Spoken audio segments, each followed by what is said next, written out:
Đồ ăn hại mà cũng đòi ăn cá à? Rau dại đầy ra không biết ăn à? Bà ơi, con đói.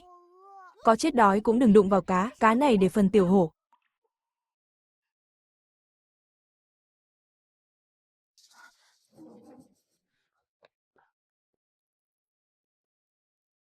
Mẹ, đây là cá Lâm Phong bắt mà. Nó bắt thì đã sao? Lâm Phong, quản vợ con cho tốt. Đừng có làm mất mặt ở đây. Chẳng phải tôi chết rồi sao? Kiếp trước, tôi làm ra tiền đều đưa hết cho bố mẹ và anh cả. Vậy mà lúc tôi ốm nặng, họ chẳng bỏ ra một xu. Còn ép Huyền Nhi và Tiểu Mãn đi bắt hải sản. Hôm đó thủy triều lên. Hai mẹ con chết dưới biển.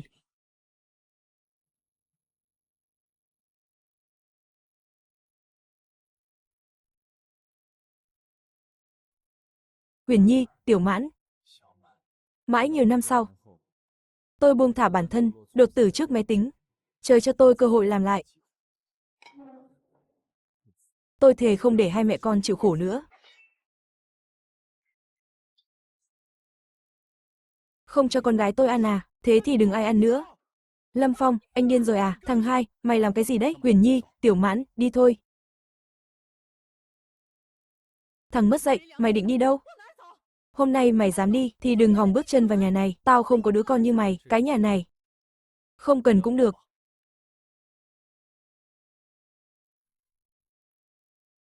Lâm Phong, hôm nay anh bị làm sao thế? Huyền Nhi, từ nay về sau, nhà mình ba người sống cho tử tế, chẳng cần nhìn sắc mặt ai nữa. Bố ơi, sau này mình còn bị đói không ạ? Không đâu, con muốn ăn gì? Bố kiếm về cho con. Tinh, trò chơi đi biển, đã liên kết thành công. Tiếng này là trò chơi kiếp trước mình từng chơi. Đã tải xong bãi biển, hải sản tươi mỗi ngày. Sao càng cao, hải sản càng quý. Sân sau nhà mình thành bãi biển rồi.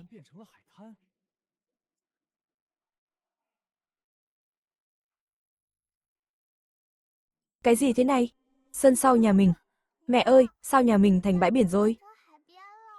Đúng là trò chơi đó rồi. Y hệt luôn. Huyền Nhi, Tiểu Mãn, trời cao có mắt rồi, lục trời cho nhà mình. Trời thương cho đấy.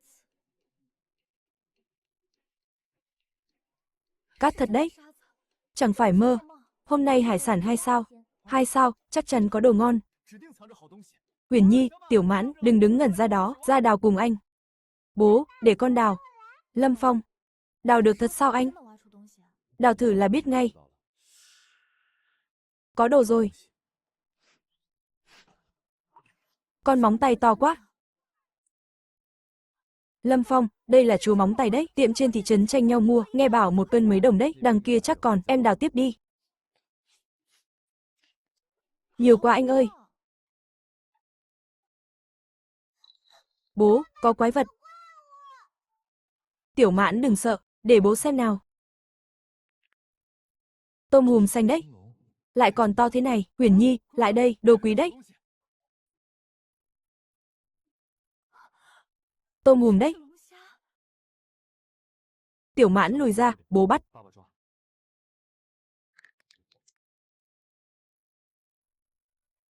Chỗ này cũng có. Còn con nữa.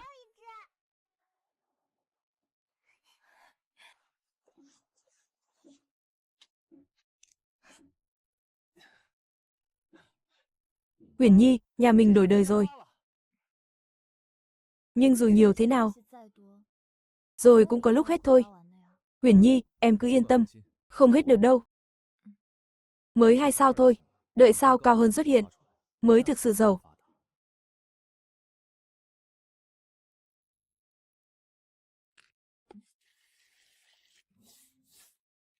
Huyền Nhi, bưng đồ ăn ra. Đĩa to quá. Bố ơi, thơm quá. Ăn đi, ăn thoải mái. Thơm hơn cả thịt lợn. Huyền Nhi, sao thế? Nhà mình ăn thịt từ hồi Tết. Thịt thừa nhà bác cả. Mẹ anh bắt mang về, lạnh cứng cả rồi. Mẹ, giờ không phải ăn thừa nữa. Sau này không bao giờ. Kiếp trước tôi hồ đồ cả đời, tiền làm ra đều cúng cho cha mẹ và anh cả, để vợ con ăn đồ thừa của họ. Kiếp này tôi không để mẹ con chịu khổ nữa. Huyền Nhi, từ nay, nhà mình bữa nào cũng có thịt, em muốn ăn gì, anh làm cho em ăn.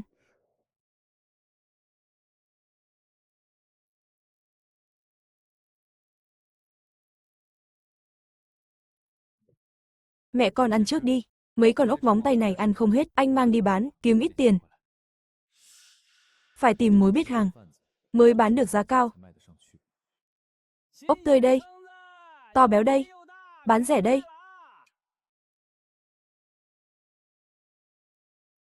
Đúng là oan gia ngõ hẹp.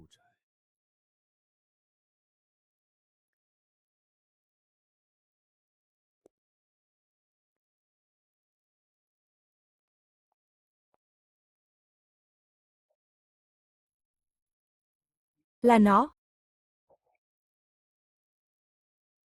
Ô kìa, không phải thằng em bất hiếu đây sao? Sáng nay ở nhà đập cá. Oai lắm mà. Giờ đói không chịu nổi rồi à?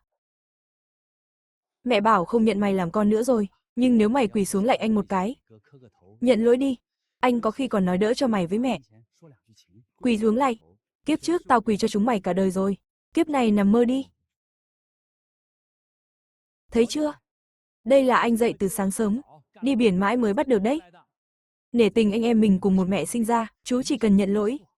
Chậu sò này, anh chia cho chú bát về nấu cháo. Anh cả, mấy con sò còi cọc trong chậu anh tự giữ mà ăn đi. Kẻo nghẹn đấy. Sò này bé thật. Tôi vừa xem qua chẳng mua, chứ còn gì nữa, thế mà cũng mang ra bán. Lâm Phong, đồ ăn cháo đá bát.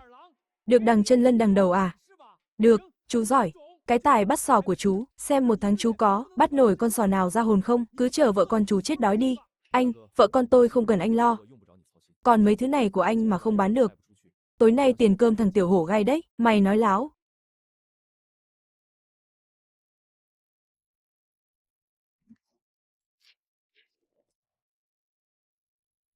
Bà con tránh ra, Trần lão bản đến thu hàng đây.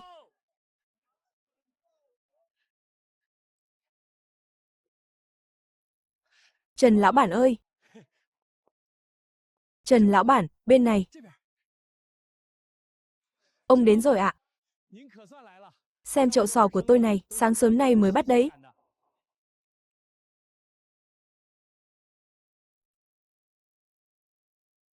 Đây là hàng tươi ông nói đấy à? Trần lão bản, con móng tay này tươi lắm. Ông xem, ngấm nước chưa? Mọng nước cái gì, Lâm lão đại? Hàng của tôi là để đưa vào nhà hàng lớn. Cỡ này còn chẳng bằng ngón út tôi. Tôi mà mang thứ này lên bàn tiệc, người ta đuổi tôi ra ngoài ngay. Trần lão bản đúng là sành sỏi. Nhìn cái biết ngay hàng tốt xấu, móng tay này đúng là không mang ra được. Trần lão bản, ông cho cái giá đi, bao nhiêu cũng được, cho không tôi còn chê chật chỗ.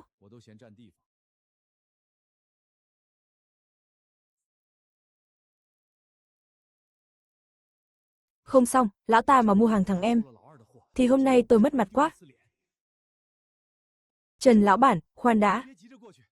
Sao thế? Trần lão bản, đó là em trai tôi hiểu nó rõ lắm, cái tài bắt hải sản của nó, tôi biết rõ nhất, kém tôi xa. Ông mà qua xem, chỉ phí công ông thôi, chi bằng đi nhà khác cho xong. Trần lão bản, tôi đảm bảo với ông, hàng của nó không mang ra được đâu, dù sao cũng là anh em một nhà. Chắc gì đã ra gì. Chú hai, xem hôm nay chú xoay sở thế nào.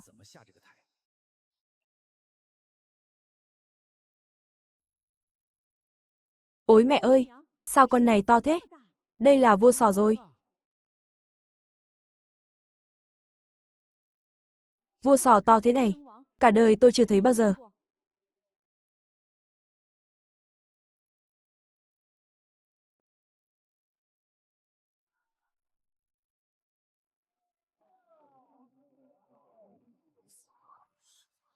Vua sò đấy. Này cậu, vua sò này bao nhiêu một cân, tôi lấy hết. Tôi đến trước mà. Bán cho tôi 5 cân, tôi trả giá cao hơn, để lại cho tôi 2 con, bà con bình tĩnh. Ai cũng có phần, bà con tránh ra cho chút.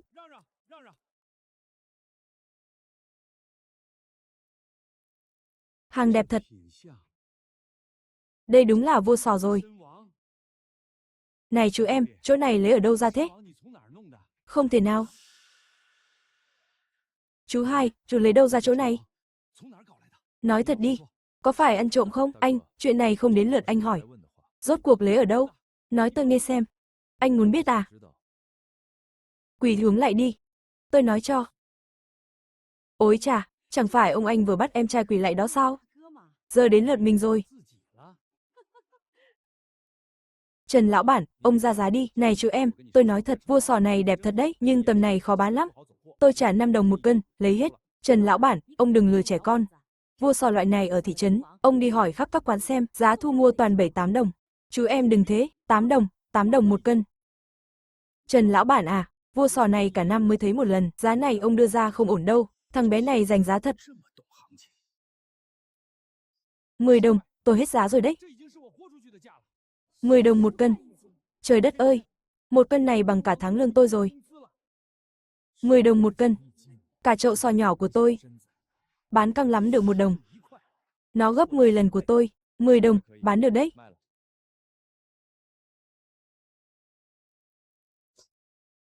Chú em sòng phẳng lắm. Tổng 20 cân. 200 đồng. Trần lão bản, đợi đã, anh lại làm gì đấy? Trần lão bản, tôi vì tốt cho ông thôi. 10 đồng một cân sò. Ông lỗ vốn rồi. Ông tính kỹ xem, thời buổi này thịt lợn bao nhiêu tiền? Ông mua đắt quá. Trần lão bản, lỗ to rồi. Ghen ăn tức ở. Anh biết cái gì? Sò này 10 đồng. Tôi còn thấy rẻ đấy. Đến lượt anh dạy tôi, kẻ không phân biệt nổi sò thường với sò vua, buôn bán sao? Anh này hay thật. Hàng mình không bán được, lại đi dạy đời lão bản. Đúng là ghen ăn tức ở. Chú em à? Thật ngại quá, để chú em chê cười rồi. Tôi thấy sò của chú em tuyệt thật, nhà còn hàng gì ngon không? Trần lão bản hỏi làm gì? Chú em, tôi làm nghề này 10 mấy năm rồi. Khách quen khắp cả huyện này. Nếu ông còn hàng tốt, cứ mang đến đây, tôi trả cao hơn giá thị trường 2 phần. Hàng hiếm tôi ưu tiên thu hết. Chỉ cần hàng đẹp, tôi cân tất. Được đấy. Trần lão bản, ông xem cái này đi. Tôm hùm xanh. Đây là hàng cực phẩm. Hàng này là để cung cho nhà hàng lớn trên tỉnh, hiếm có khó tìm đấy, cả đời tôi chưa thấy con nào to thế này. Chú em, túi này tôi trả 300. Chốt. Cua 200. Tôm 300. Tổng 500, ông đếm lại đi. Chú em, đây là địa chỉ của tôi. Sau này có hàng tốt, cứ tìm tôi. Trần lão bản sòng phẳng đấy, sau này có hàng tôi sẽ tìm ông đầu tiên. Thằng bé này giỏi thật. Một chuyến kiếm được 500. Nhà tôi tích cóp cả đời cũng chẳng được thế. Nó kiếm được 500 đồng.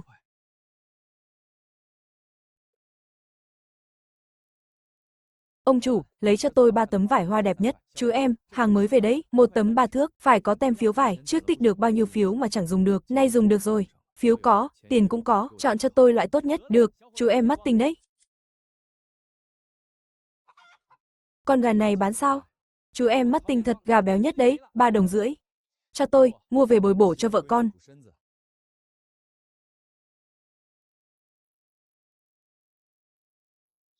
Cụ ơi, cho cháu một xô kẹo hồ lô. Lâm Phong, anh làm gì thế? Kẹo hồ lô đây. Cho con đấy. Bố cũng ăn đi, bố không thích đồ ngọt, Tiểu Mãn tự ăn đi. Nhà mình đang thiếu tiền, sao anh mua nhiều đồ thế? Từ nay nhà mình không thiếu tiền nữa. Đây là, bao nhiêu tiền vậy? Hôm nay kiếm được 500 đồng, đây là số còn lại, nhiều thế này sao? Mẹ, 500 đồng nhiều lắm à? Tiểu Mãn, 500 đồng đấy. Mẹ cả đời chưa thấy nhiều tiền thế này. Huyền Nhi, từ nay về sau, nhà mình sẽ ngày càng khấm khá hơn, phải tốt quá. Huyền Nhi, em không may áo mới à? Tôi cất đi đã, để dành Tết dùng.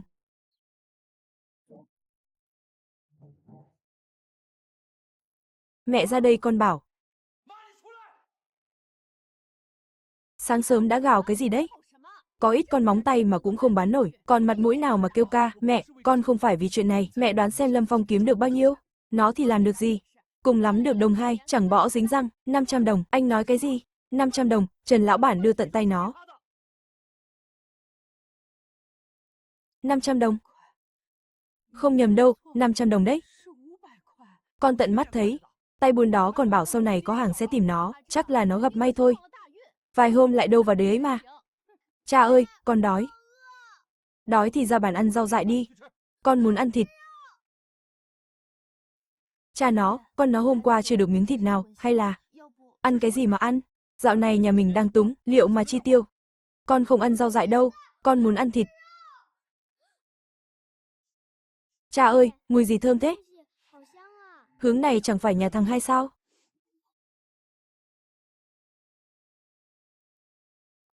Cha, con muốn ăn gà. Con cũng muốn ăn. Tại ông cả đấy. Tại tôi cái gì? Nếu không phải ông với mẹ cứ ép nó đập bát bỏ đi. Giờ nó kiếm được tiền, đang hầm gà. Nhà mình còn được sang ăn ké. Con muốn ăn gà.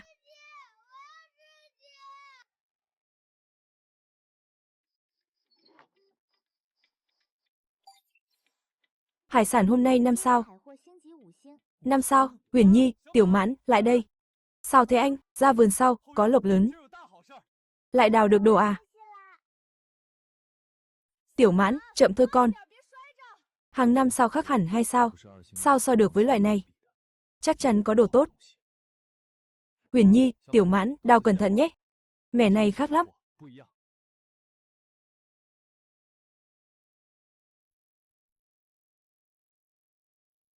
Vâng. Bố mẹ ơi, cua to quá.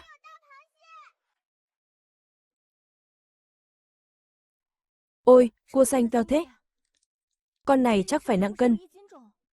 Lâm Phong, cua này mang ra trấn bán cũng được vài đồng. Chỗ này phải hơn chục con, thế là bán được mấy chục rồi. Không đúng. Sao thế, cua tốt mà. Sao anh lại nhăn nhó?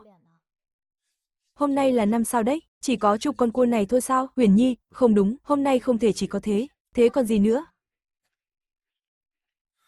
Chắc chắn giấu ở đâu đó.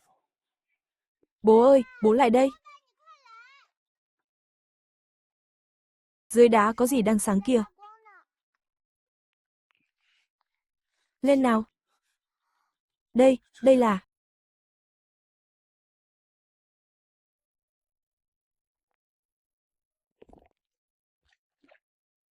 Cá hoàng ngư, lại còn là cá hoang dã. Là cá hoàng ngư thật này. Loại cá hoang dã này, trên trấn có tiền cũng khó mua, một con 30, mấy chục con này. Phải cả ngàn đồng đấy. 1, 2, 3. Lại đếm nhầm rồi. Bố ơi, nhiều cá quá, con đếm không xuể. Không đếm xuể là đúng rồi, nhà mình sau này cá nhiều đếm cả đời không hết.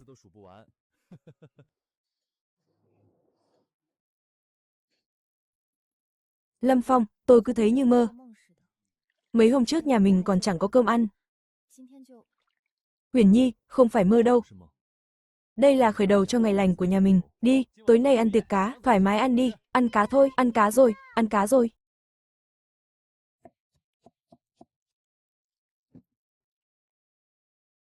Bố ơi! Bố xong chưa à? Sắp xong rồi, con ngồi vào đi. Một bữa làm 4 con cá vàng lớn. Trước đây chẳng dám mơ. Trước không dám mơ. Sau này ngày nào cũng có. Ngon quá. Còn ngon hơn cá chim.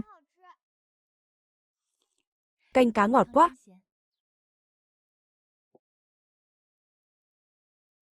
Nhà chú ai đang ăn cá? Cháu cũng muốn ăn cá, cháu không ăn bánh ngô. Cháu muốn ăn cá. Tiểu hổ ngoan, nhà mình không có cá. Ăn, ăn, suốt ngày chỉ biết ăn. Cái thằng phá gia chi tử kia, kiếm được tí tiền đã bắt đầu làm trò, ăn uống hoang phí thế. Để xem nó đắc ý được mấy hôm, sớm muộn cũng tán ra bại sản. Mùi cá thơm nức cả tối rồi. Nhà thằng Hai chắc nhiều cá lắm. Nó có nhiều cá thế cơ mà, chia cho cháu tôi ăn với, đó là lẽ đương nhiên, con cả ạ. Mẹ ơi, con sang nhà thằng Hai ngay đi, bảo nó chia cho 2 con cá, cho thằng Hổ đỡ thèm. Mẹ! Mẹ bắt con sang xin cá nó. Ban ngày con với nó vừa cãi nhau ở chợ, con còn mặt mũi nào nữa? Mặt mũi có ăn được không? Thằng Hổ đói đến thế nào rồi? Thằng Lâm Phong có hỗn cũng là con tôi đẻ ra. Cháu tôi muốn ăn 2 con cá của nó dám không cho à? Mẹ ơi! Thằng đó là đồ vong ơn, nó cho mới lạ. Nó cho hay không là việc của nó. Đi hay không là việc của con là anh cả. Cúi đầu với em trai thì mất miếng thịt nào à? Cha đi một chuyến đi. Thằng Hổ thèm đến khóc rồi. Cha, con muốn ăn cá, cha đi lấy cá cho con đi. Được rồi, cha đi. Lâm Phong, đừng tưởng tôi cầu xin cậu. Tôi nể mặt cậu đấy. Ban ngày vừa cãi nhau ở chợ, giờ lại sang mượn lừa. Mặt mũi nào mà mở miệng. Ôi, bác cả. Đêm hôm bác sang có việc gì? Chú Hai, nhà bác hết thức ăn rồi. Tiểu Hổ đói khóc ngặt nghẽo, nể tình anh em mình, chú cho anh 2 con cá đi. Anh em một nhà. Bác cả, ngày trước Tiểu Mãn thèm thịt. Nó khóc vì đói, đến miếng cơm thừa bác cũng chẳng cho. Lúc đó bác có thương nó không? Thì khác. Khác chỗ nào? Con bác là người, con gái tôi không phải người chắc. Chú Hai, anh em cả mà, đừng chấp nhặt chuyện cũ nữa, không có cá, mời bác về. Lâm Phong, đồ ăn cháo đá bát, mở cửa. Chỉ mấy con cá ghẻ thôi mà. Mày đợi đấy, không yên thân đâu. Ăn cá này cho đau bụng chết đi. Bố ơi, canh cá ngon quá. Không phải đâu.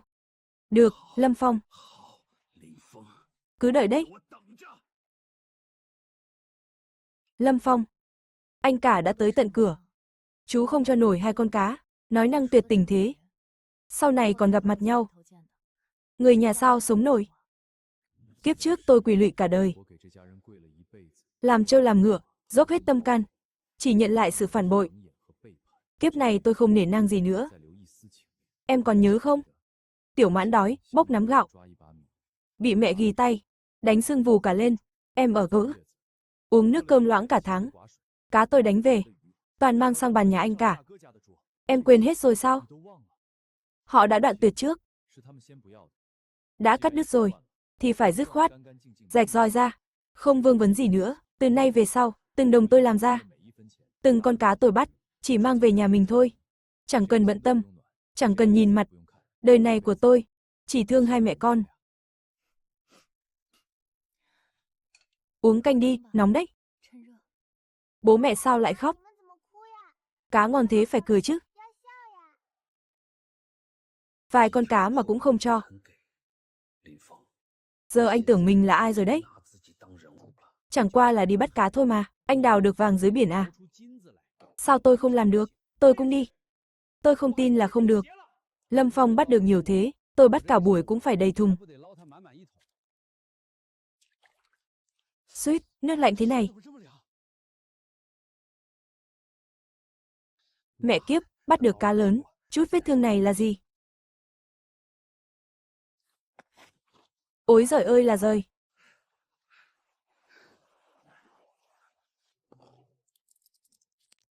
Nhả ra, nhả ra.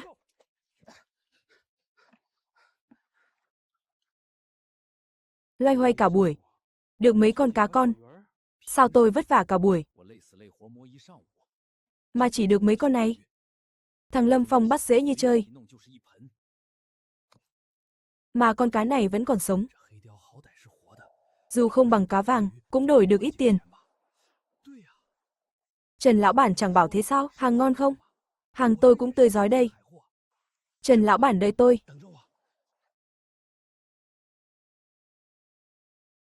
Phải để con to nhất lên trên.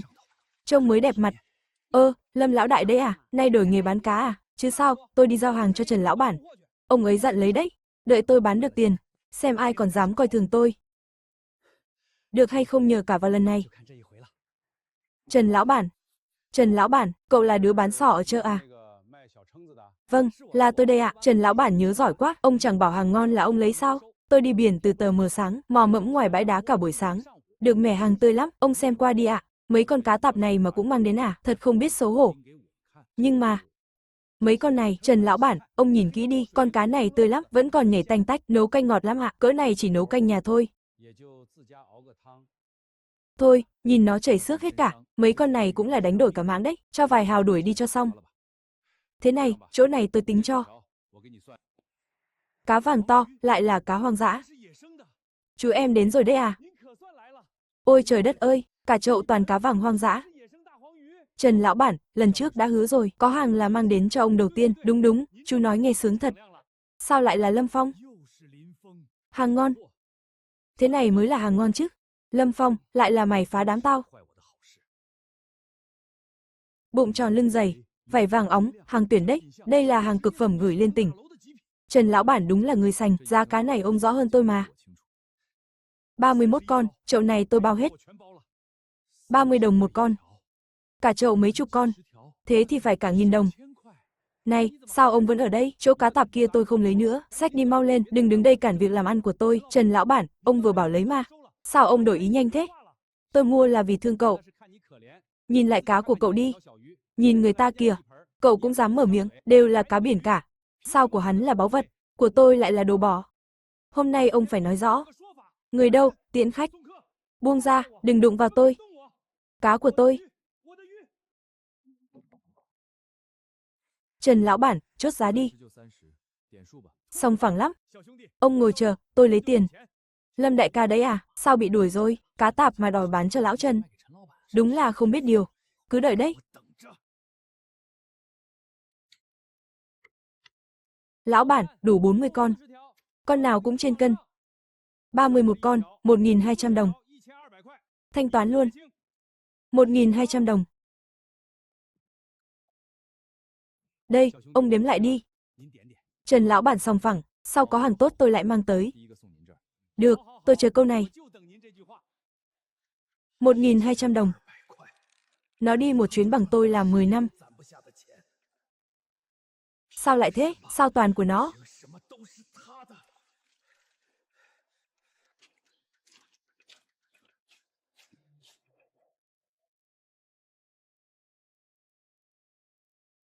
Thối quá, cá thối, tôi không ăn. Có cá là tốt rồi. Con muốn ăn cá, như nhà chú hai. Cá thơm phức. Còn nhắc đến chú hai, xem tôi có đánh cho không? Nhà người ta ăn cá to. Mẹ con mình ăn cá thối. Khổ thế này đến bao giờ? Con bảo đi biển cơ mà. Sao chỉ mang về mấy con cá thối? Mẹ, con khổ lắm rồi. Sáng sớm đã ra biển, mò cả sáng trong cái đá. Mẹ xem, ngư con đầy vết thương, cá này không ai mua, chẳng lẽ vứt đi? Thằng Lâm Phong thì hay rồi. Hôm nay lại chở cả chậu cá vàng. Tôi tận mắt thấy Trần lão bản đếm tiền, 1.200 đồng nhét vào tay nó. Bao nhiêu? 1.200 đồng. 1.200. Nó lấy đâu ra lắm cá thế? Không đúng, chắc chắn có ẩn khúc.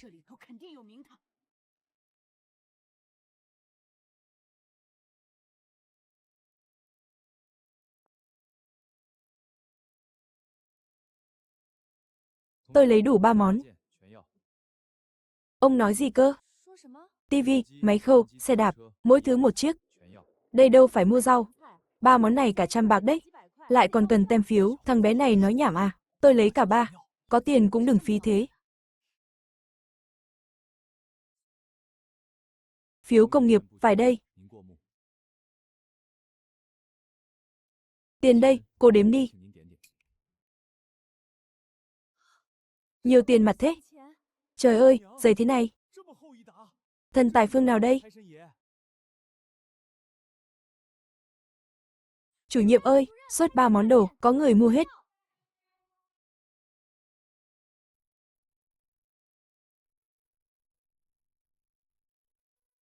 Nhìn tivi kìa. Trên thùng có in đấy. Mua đủ 3 món một lúc. Người làng nào giỏi thế? Chẳng phải Lâm Phong sao? Nhà nó phất thật rồi. Huyền Nhi, Tiểu Mãn, cứ đợi đấy mà xem. Đồ tốt về nhà rồi.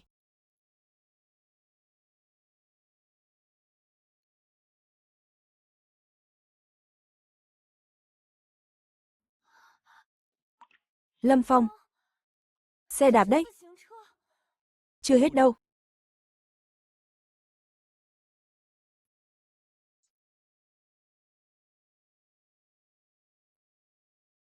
Tivi, đúng là tivi rồi. Tốn bao nhiêu tiền đây? Dân mình làm ruộng, ai dám mơ tới, người ta không dám, nhà mình dám. Nhà mình có đây. Cái này cho em, từ giờ em với Tiểu Mãn tự may áo mới được rồi.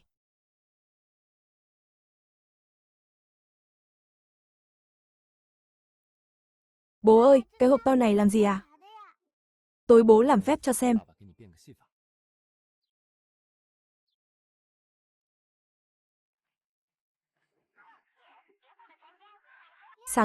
Sáng rồi, bố ơi, trong hộp có người hát kia. Trời đất ơi, cái hộp nhỏ mà thấy được người thật à? Tranh biết cử động lại còn biết hát.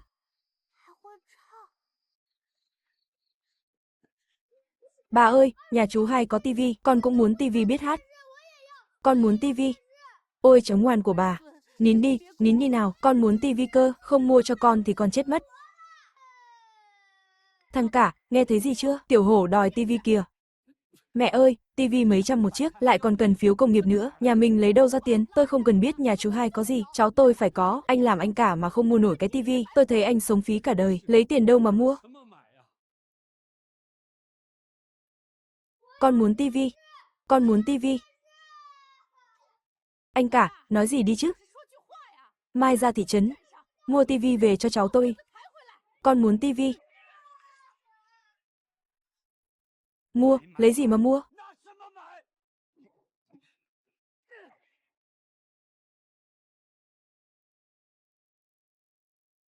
Mẹ nhìn lại nhà mình đi. Con đi sớm về khuya được thùng cá.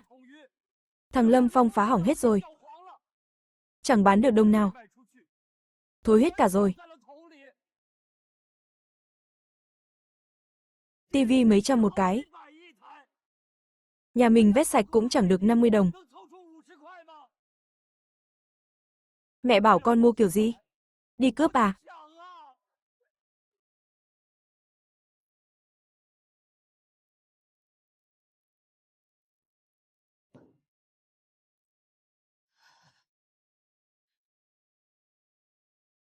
Cái này.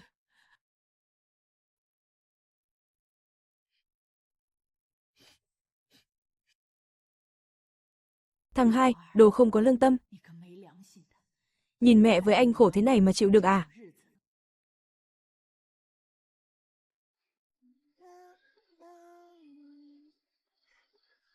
Mẹ nhìn kìa, người kia đang lộn nhào. Thấy rồi, đi chậm thôi kẻo ngã. Ba thanh kiếm vào cửa. Động tĩnh lớn quá. Hôm nay cả làng xôn xao. Họ đỏ mắt rồi. Chuyện gì cũng làm được.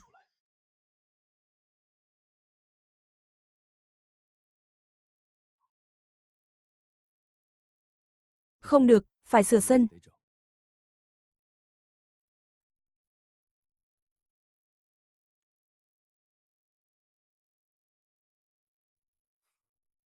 Lâm Phong, Uyển Nhi, anh bàn việc này.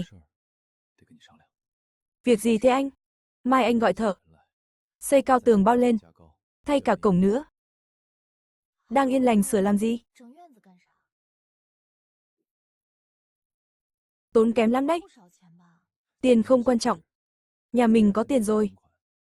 Sau vườn còn bãi cát đó. Có của phải giữ kỹ. Tường này. Phải xây cao lên.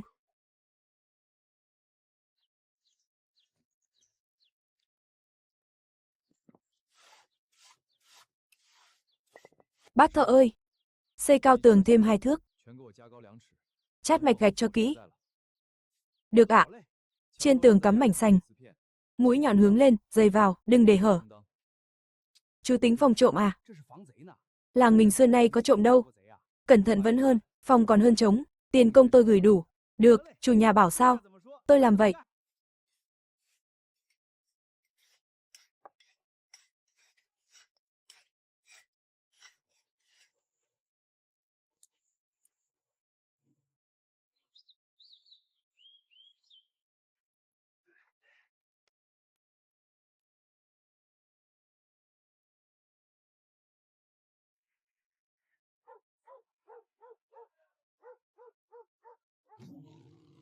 Chú, con này giữ nhà dữ lắm. Người lạ lại gần là nó cắn.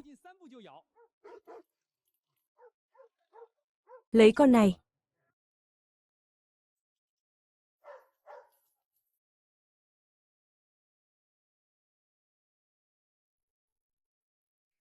Lâm Phong, tường cao, trò giữ thế này. Ai dám vào trộm nhà mình chứ? Huyền Nhi, tường này không phòng người ngoài, mà phòng người nhà.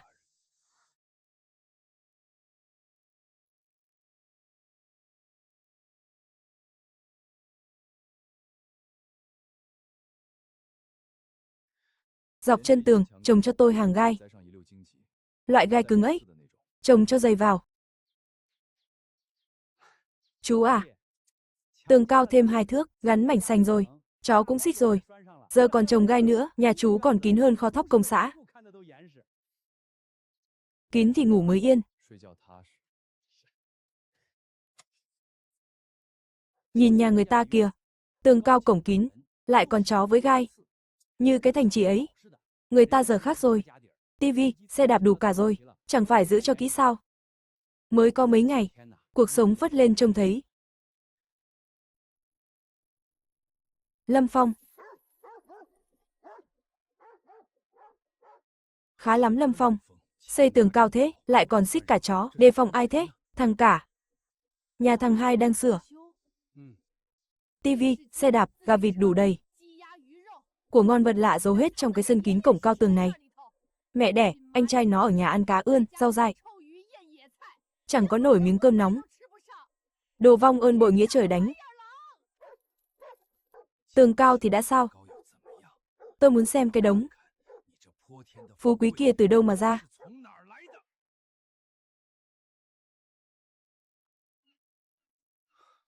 Hải sản hôm nay 6 sao. 6 sao, chắc là đồ quý lắm đây. Huyền Nhi, Tiểu Mãn, dậy đi. Sao thế anh? Đừng hỏi, theo anh. Đồ 6 sao không để lộ liễu được.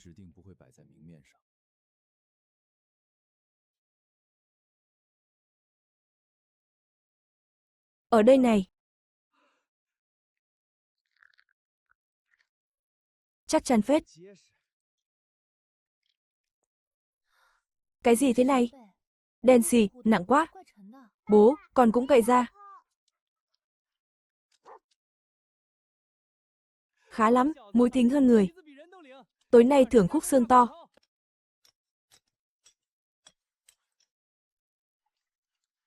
Lâm Phong. Vỏ sò đen thế này. Thịt ăn được không? Dáng vỏ, trọng lượng này. Chẳng giống sò thịt. Mà giống chân trâu. Chẳng phải thứ mẹ hay cài trong tuồng sao? Đẹp quá, như vầng trăng nhỏ.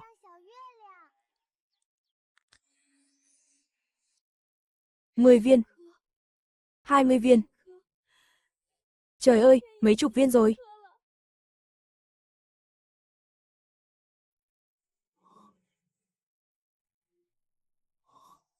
Kích cỡ này.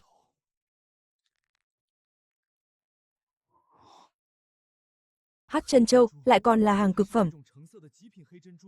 Chân châu cũng có màu đen sao? Huyền Nhi, nhà mình phen này phát tài thật rồi.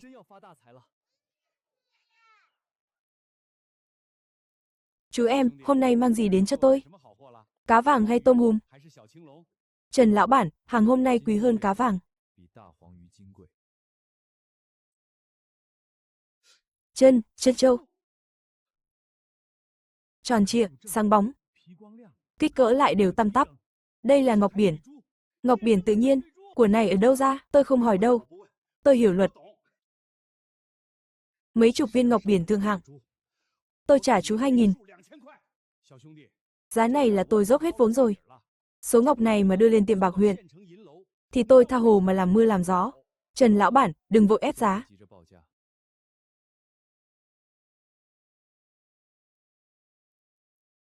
Ngọc đen này, tôi làm nghề 10 mấy năm. Đồ lạ gì mà chưa thấy. Ngọc đen mà phẩm chất, ánh sáng thế này, đời tôi mới thấy lần đầu. Viên này tôi mua riêng 1.000. Một viên ngọc 1.000. Chú biết gì đâu. Đây là báu vật vô giá đấy. Ngọc trắng 2.000. Ngọc đen 1.000. Tổng là 3.000. Nếu bác đồng ý, tôi lấy tiền ngay. Trần lão bản sòng phẳng, chốt.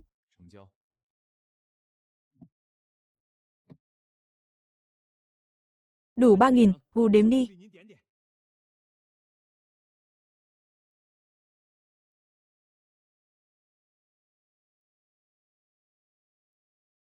Chú em, đây là chút lòng thành. Chú cứ nhận cho, coi như quà thêm.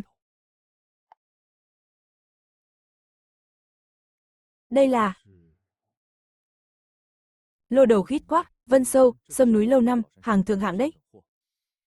Trần lão bản, quà này nặng quá, chú em nghe tôi nói này. 3 củ sâm này tôi để dành, từ lâu lắm rồi. Chưa nỡ dùng, chờ tặng khách quý thôi. Nhờ hàng của chú em, tôi mới có tiếng ở huyện. Mấy tay thu mua giờ gặp tôi, đều phải nể mặt vài phần. Nói thật lòng nhé. Chú em là thần tài của tôi. Quà này chú không nhận, là coi thường tôi. Vậy tôi nhận. Sau có hàng tốt, vẫn ưu tiên ông. Được, tốt lắm. Để tôi tiễn chú.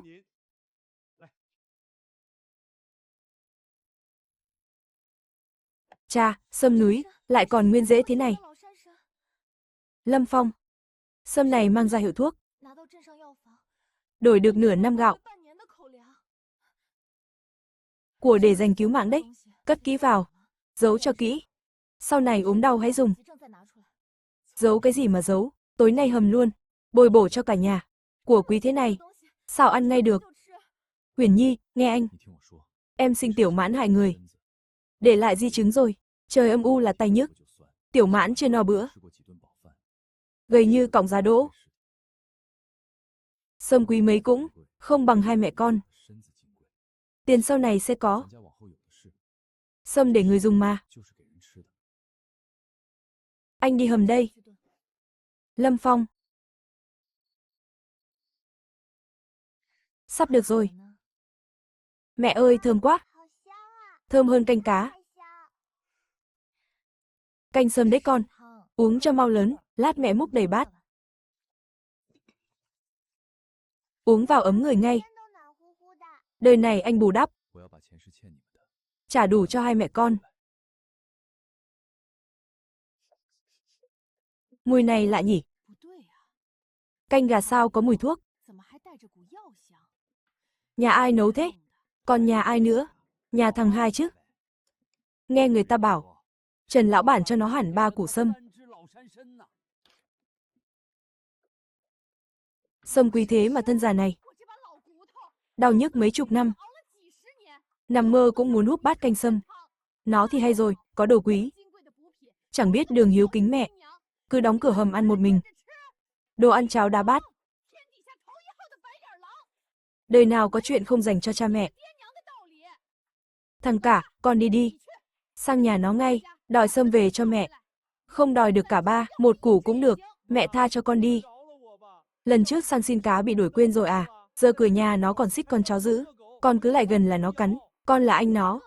Chó nào dám cắn con chó đó nó không biết ai đâu mẹ, với lại cửa gỗ dày lắm, nó không mở thì có gào khản cổ cũng vô ích, không dám đi cửa chính. Thì không trèo tường vào được à? Trèo tường mẹ.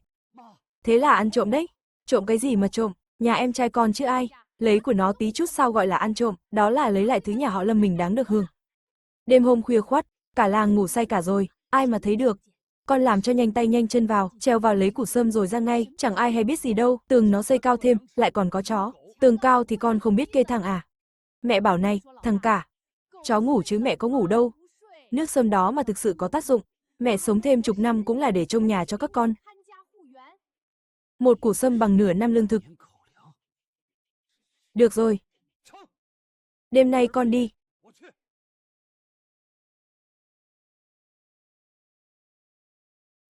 Chó ngủ say rồi. Trời giúp mình rồi.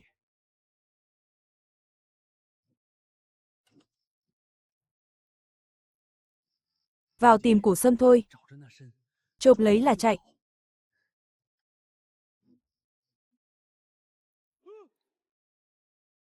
Đứa nào thất đức thế? Lại cắm mảnh sành lên tường.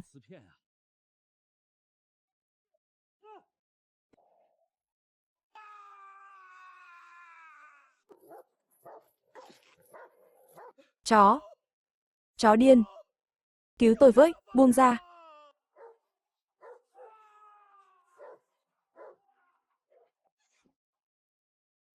Có trộm à?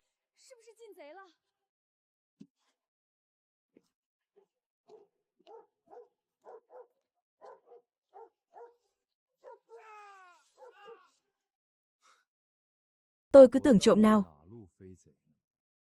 Hóa ra là anh cả. Chú hai, gọi chó ra đi. Chết người mất. Đêm hôm không đi cửa chính lại leo tường. Anh cả định diễn xiếc cho tôi xem à? Tôi sai rồi, tha cho tôi đi. Gãy chân tôi rồi. Đại hoàng, nhả ra.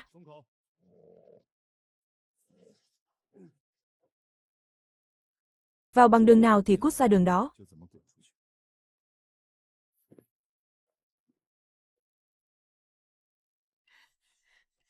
Lâm Phong, đồ mất hết nhân tính. Cút ra đây. Bà con ra phân xử cho tôi. Anh ruột sang chơi thôi mà. Mà bị mảnh sành cứ nát tay. Chó giữ cắn nát chân. Ai đời sang chơi lại leo tường đêm. Tôi nghe thấy từ sớm rồi, nửa đêm nhà Lâm Phong kêu thảm thiết, chắc là lão cả leo tường bị chó cắn. Ồn ào cái gì? Còn mặt mũi mà hỏi à? Anh cậu bị chó cắn nát chân rồi. Đền tiền thuốc men đi. Đền. Nửa đêm leo tường cao 2 mét. Lẻn vào nhà tôi. Bà gọi thế là sang chơi à? Đây là tội đột nhập gia cư. Đêm hôm trộm cắp. Để tôi hỏi bà. Nó lẻn vào nhà tôi định trộm gì? Trộm cái gì mà trộm? Anh em trong nhà lấy nhau sao gọi là trộm? Được. Nếu mẹ thấy không phải trộm, thì mình ra xã báo công an. Để các đồng chí phân xử xem sao. Tội tư gia xâm nhập, tội trộm cắp tài sản, bị bắt là đi tù mọt gông đấy. Nó tự trèo tường bị thương. Chẳng liên quan gì đến tôi cả. Báo công an gì chứ? Người nhà với nhau cần gì báo? Đi tù. Thế thì đời tôi coi như xong. Đêm hôm trèo tường nhà em, truyền ra ngoài chỉ tổ xấu hổ. Bị chó cắn là đáng đời. Mẹ con nhà này toàn đổi trắng thay đen. May mà Lâm Phong nói rõ ràng. Về nhà thôi. Ái chà, mẹ nhẹ tay thôi. Tham thì thâm thôi. Nhưng nhà này chưa yên ổn đâu.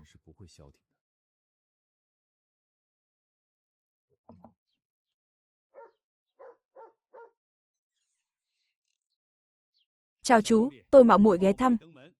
Trần lão bản, mời ông vào nhà. Nhà cửa khang trang quá. Tường cao cổng rộng, khang trang, sáng sủa, nhìn là biết người biết vun vén. Chú em, hôm nay tôi đến. Một là cảm ơn. Hai là chào chú em. Chào biệt, Trần lão bản đi xa sao? Ai? Thật không dám giấu, mấy tháng nay nhờ cá vàng, ngọc trai của chú. Tôi trong giới thủy sản huyện này, tiếng tăm nổi như cồn. Đều nhờ chú cả, lãnh đạo đã đích thân gặp tôi, mời tôi làm phó giám đốc thu mua. Ôi, thế thì tốt. Tốt thì tốt thật. Nhưng giờ tôi là người nhà nước rồi, quy định chặt, không được thu mua riêng. Chú em, nói thật lòng nhé, tiền đồ này một nửa là chú cho. Giờ tôi lại, làm đứt đường làm ăn của chú. Tôi thấy áy náy quá. Trần lão bản, bác nói khách sáo quá. Bác thăng tiến là chuyện vui, tôi mừng còn không kịp. Nào, tôi lấy trà thay rượu, chúc mừng bác thăng tiến. Chú em, chú thật rộng lượng, tôi bái phục.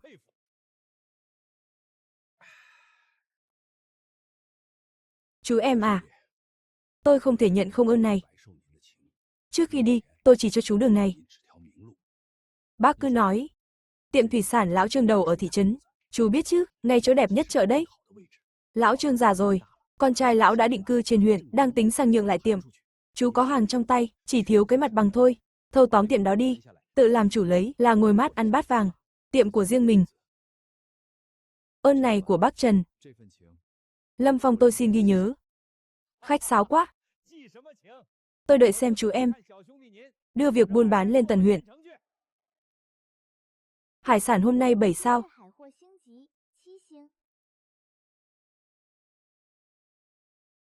7 sao cơ à? Huyền Nhi, Tiểu Mãn, dậy mau, hôm nay ngày lớn.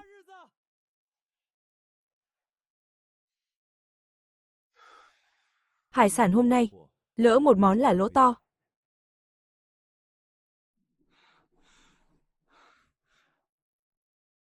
Cá báo hoang dã, lại còn viền vàng.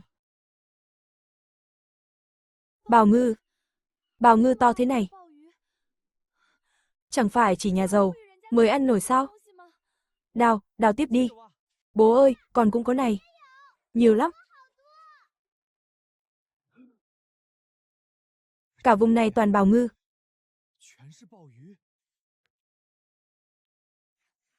Phải đến cả 100 con. Trước đây, một con thế này đủ để tôi mơ cả đời. Huyền Nhi, đừng vội mừng. Tôi dám chắc, đồ tốt còn ở phía sau.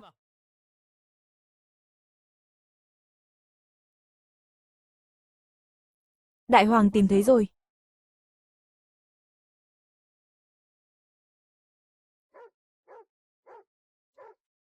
Để tôi xem nào.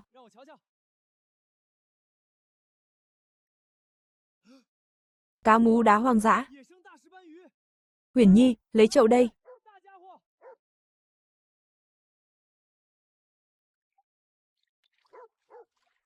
Khe sâu quá.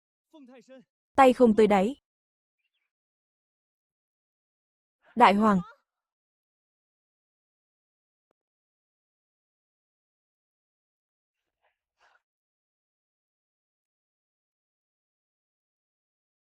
Khá lắm.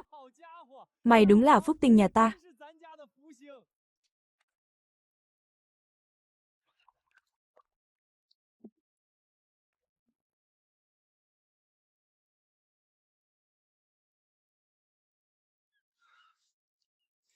Tối nay thưởng mày cả con cá.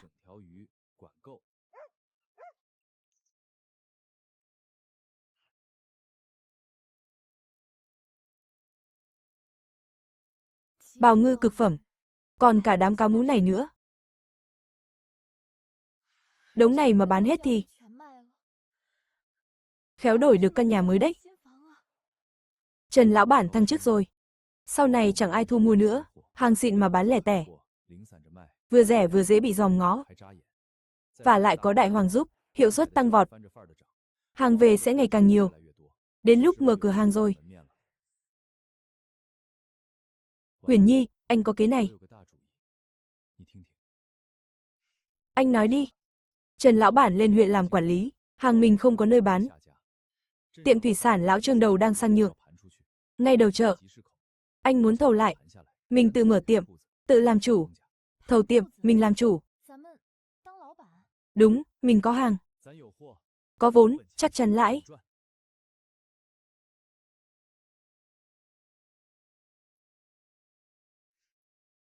Được. Anh bảo làm là em làm.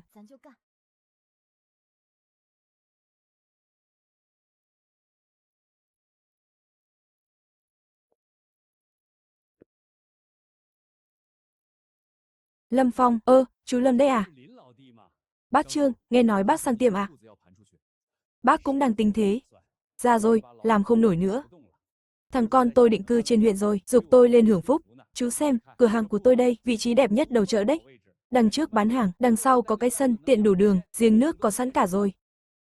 4.000, giá chốt. Bác ơi, giá này không thực tế. Tường bong chóc, ẩm mốc, xa nhà bị mọt ăn rồi. Tôi mà nhận lại, sửa sang mất mấy trăm đấy. Nhà cũ mà. Sao tránh khỏi lỗi? Thế chú trả bao nhiêu? 2.500. 2.500, chú cắt thịt tôi à? Không được, ít nhất 3.800, 2.800. Bác ơi, còn bác giục gấp. Cửa hàng treo biển 2 tháng rồi, để lâu nữa. Vào đông chẳng ai mua đâu. 3.000, chú lấy đi, bớt một xu tôi không bán. Chốt.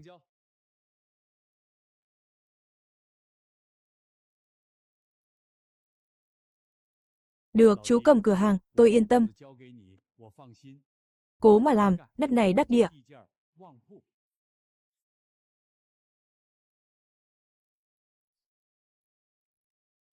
Thợ ơi, chát thêm lớp vữa đi. Sau này trông cả vào nó. Yên tâm đi bà chủ. Lão Trương, bán được tiệm rồi à? Ai mua thế, chơi lớn thế? Nghe gì chưa? Là thằng Lâm Phong. Hả? Nó đấy, thần tài đấy. Nó mở tiệm thủy sản, hàng chắc ngon. Thủy sản Lâm Ký. Mình có tiệm thật rồi. Xem lịch rồi. Ngày kia đẹp trời. Mở hàng được đấy. Lâm Ký khai trương. Mời bà con vào xem.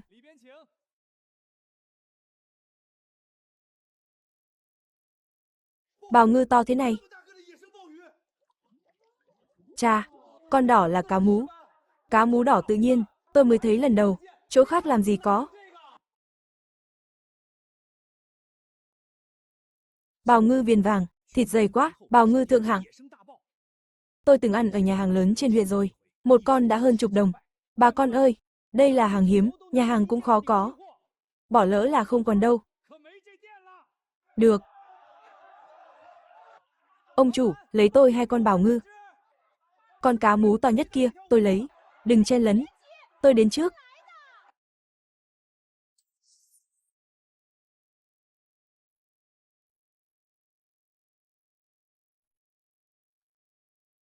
Lâm Ký thủy sản, bán đúng giá.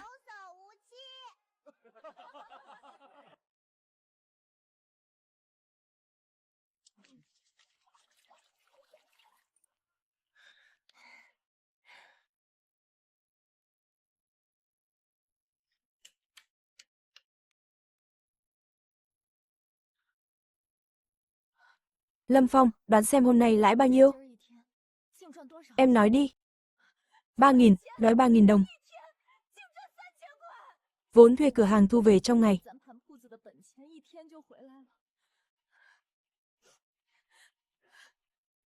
Cứ như nằm mơ vậy.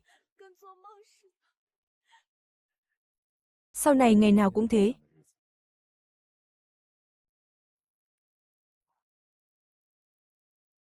Lại dở trứng gì đấy? Mẹ! Mẹ biết thằng hai làm gì không? Nó thâu tóm cửa hàng của lão Trương rồi. 3.000 đồng, không chớp mắt. 3.000 thuê cửa hàng. Nó lấy đâu ra nhiều tiền thế, chưa hết đâu. Hôm nay khai trương đốt pháo cả phố. Quầy bày toàn bào ngư, cá mú, nghe bảo một ngày lãi mấy nghìn. Tiền vào như nước mẹ ạ. Nó ngồi đếm tiền, còn mình thì sao? Mình ăn cơm độn, húp cháo loãng. Sao cái gì tốt cũng về tay nó? Nó đạp lên mặt tôi mà sống. Cãi nhau với tôi làm gì? Sao không ra tay đi? Phải rồi. Tiệm Lâm Phong nhờ tiếng tăm mà. Tôi cho nó thối danh tiếng luôn.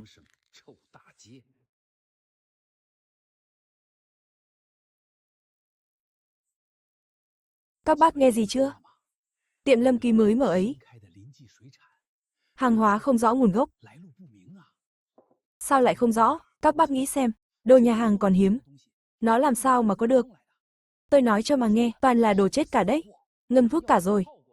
Trông tươi thế thôi, ăn vào là Tào Tháo đuổi, thế sao cá vẫn nhảy tanh tách? Tôi lừa các bác làm gì? Tôi là anh ruột nó đây, nó thế nào tôi lạ gì? Chị đừng mua ở Lâm Ký. Bào ngư chết ngâm nở đấy. Cá mú toàn cá bệnh thôi. Có người ăn bị ngộ độc rồi. Thật đấy à? Chắc như đinh đóng cột, tôi tận mắt thấy. Định đi mua con cá. Nghe đồn hàng nhà nó ngâm thuốc. Thà tin là có thật. Đau bụng thì khổ. Hay cứ xem đã. Lâm Phong. Xem mày trụ được mấy bữa. Lâm Phong.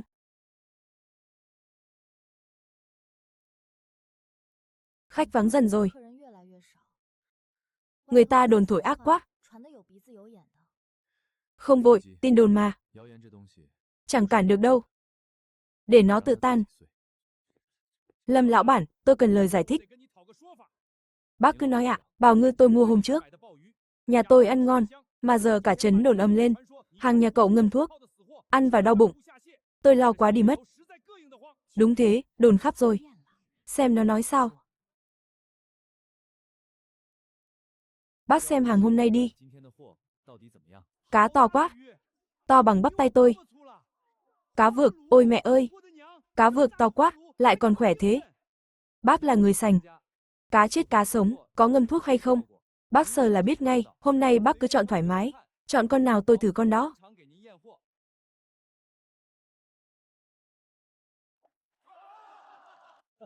Chà, cá khỏe thật. Cá ngâm thuốc sao khỏe thế được? Chú Lâm, tôi hồ đồ quá.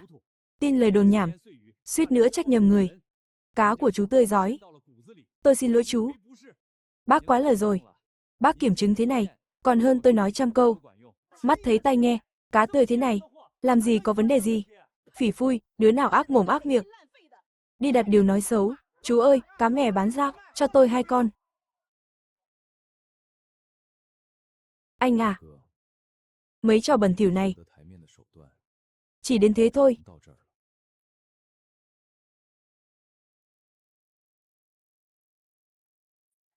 Chẳng phải anh Lâm đấy sao? Nghe nói mấy lời bịa đặt đó từ miệng ông mà ra. Vớ vẩn, ai thấy tôi nói. Còn ra mồm, ông đi đâu cũng rêu rao. Nửa cái thị trấn này nghe đủ trò quỷ của ông rồi, suýt chút nữa tôi đã tin. Phỉ nhổ, thế mà cũng là anh người ta, em mình làm ăn tử tế. Ông lại chơi xấu sau lưng nó, lòng dạ ông đen tối đến mức nào vậy? Sao lại tìm đến tôi?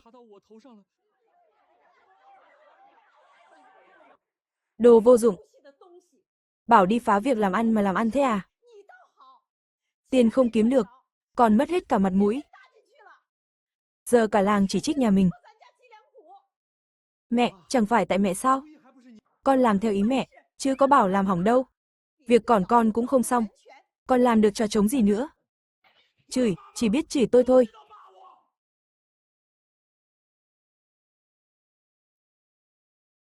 Bác cầm lấy, lần sau lại ghé nhé.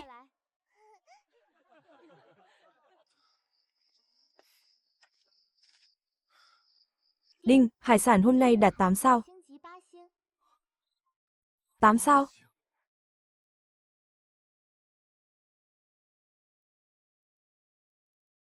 6 sao là ngọc trai.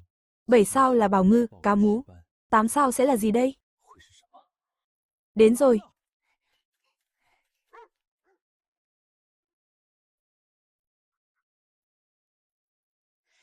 Quái lạ thật. Sao 8 sao mà chẳng có gì? Càng là đồ quý, càng giấu kỹ.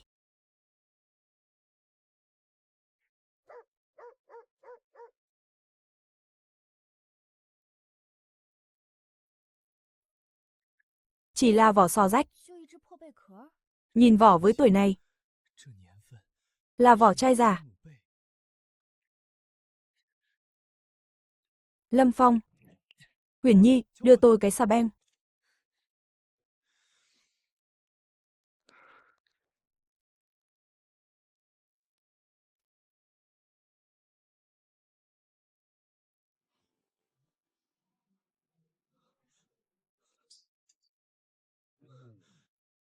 Ngọc trai vàng.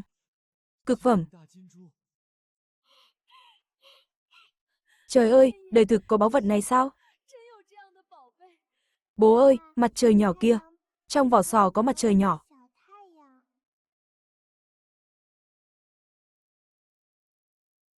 Tròn trịa không tì vết. Như thể tự phát sáng vậy. Tôi sống nửa đời người. Nằm mơ cũng chưa thấy thứ đẹp thế. Xem ông kìa. Cứ như ông tự đào ra không bằng. Mẹ, cho con xem với. Một chút thôi mà. Cầm chắc vào con nhé. Đừng để rơi xuống cát. Đúng là mặt trời nhỏ thật. Bố nhìn này, nó đang phát sáng trong tay con. Báu vật thế này, tiệm trên thị trấn không mua nổi đâu. Tiểu Mãn, đưa bố cất đi. Mình tính sao đây? Của quý thế này, để nhà tôi chẳng yên lòng. Huyền Nhi à, viên ngọc này, phải tìm mối lớn mới tiêu thụ nổi. Mối lớn? Trấn mình làm gì có, trấn không có thì lên huyện. Mấy vựa thủy sản lớn trên huyện toàn bỏ mối cho nhà hàng sang. Họ xanh sỏi, trả giá xứng đáng, nhưng trên huyện lạ nước lạ cái. Anh mang của quý đi một mình. Yên tâm, tôi biết tính mà. Cửa hàng em trông cùng con nhé, mai tôi đi sớm. Bác ơi, cho cháu hỏi chút.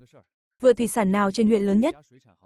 Uy tín nhất à? Hỏi lại nhỉ, Vựa Vương Thị ở phố Đông, mấy nhà hàng lớn trên này. Đều lấy hàng ở đó, cháu cảm ơn.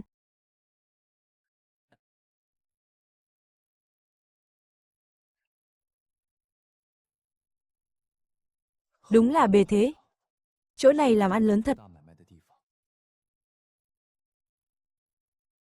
Ông chủ, khách đẹp có hàng quý. Muốn gặp riêng ông, hàng cực phẩm. Ngày nào chẳng có dăm bảy người nói thế. Này chú em, tôi có quy tắc thu mua. Hàng không ưng mắt, tôi không nhận, xin miễn tiếp. Bác Vương, bác xem giúp cháu.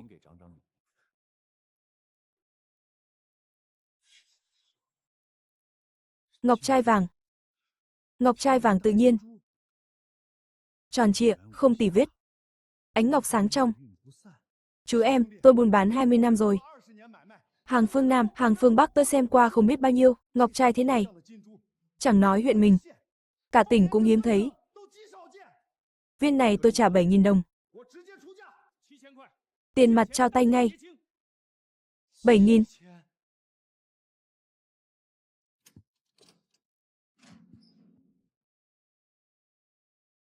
Đủ 7.000, chú em đếm đi. 7.000 đồng. Đời tôi chưa thấy nhiều tiền thế này. Bác Vương sòng phẳng quá. Chú em, xong việc rồi nhé. Kết bạn nhé, hỏi một câu, sau này còn hàng thế này không? Tùy duyên thôi bác. Chú em, tôi nói thật lòng. Vựa nhà tôi cung cấp cho cả huyện. Lại còn có mối bên ngoại thương. Hàng xịn cỡ nào tôi cũng lò được đầu ra. Giá cả thì khỏi bàn. Nếu ông tin tôi, sau này có hàng cứ mang tới, anh em mình hợp tác lâu dài, tôi đây chẳng dám nói gì nhiều, giá đẹp, tiền tươi, hai khoản này, cả huyện này không ai bằng tôi, nhà hàng với ngoại thương, đường đi nước bước rộng rãi, làm ăn cũng sòng phẳng, nếu có hàng xịn khó bán, đúng là có thể đưa ông ta, nhưng lòng người khó đoán, phải thử đã, hợp tác lâu dài không phải chuyện nhỏ, bác Trần, để tôi mang hàng tới bác xem trước. Giá bác đưa, được thì tính tiếp. Được, rất chắc chắn, chỉ vì cái sự điềm tĩnh này của ông, tôi kết bạn với ông rồi đấy.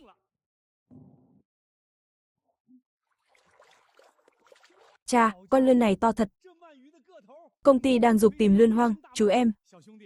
Hàng của chú về đúng lúc quá. Cân lên, tính giá hàng xịn. Không được thiếu một xu.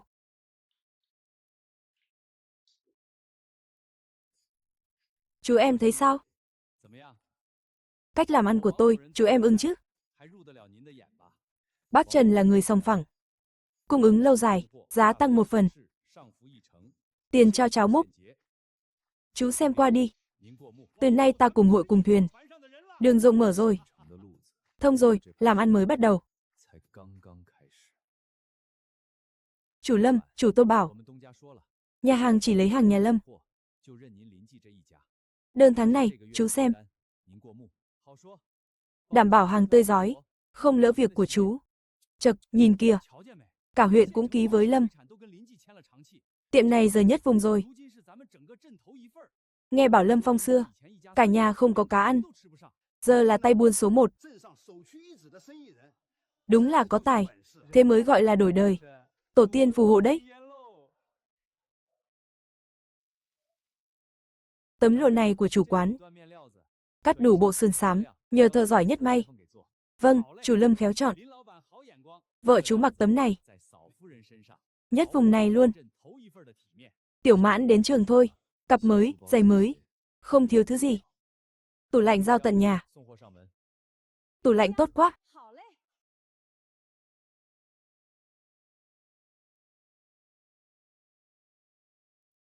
Thế này nổi quá. Tôi bán cá. Mặc thế này sao được? Đẹp, quá đắt rồi. Vợ tôi mặc gì cũng đẹp. Con có cặp mới rồi. Con được đi học rồi.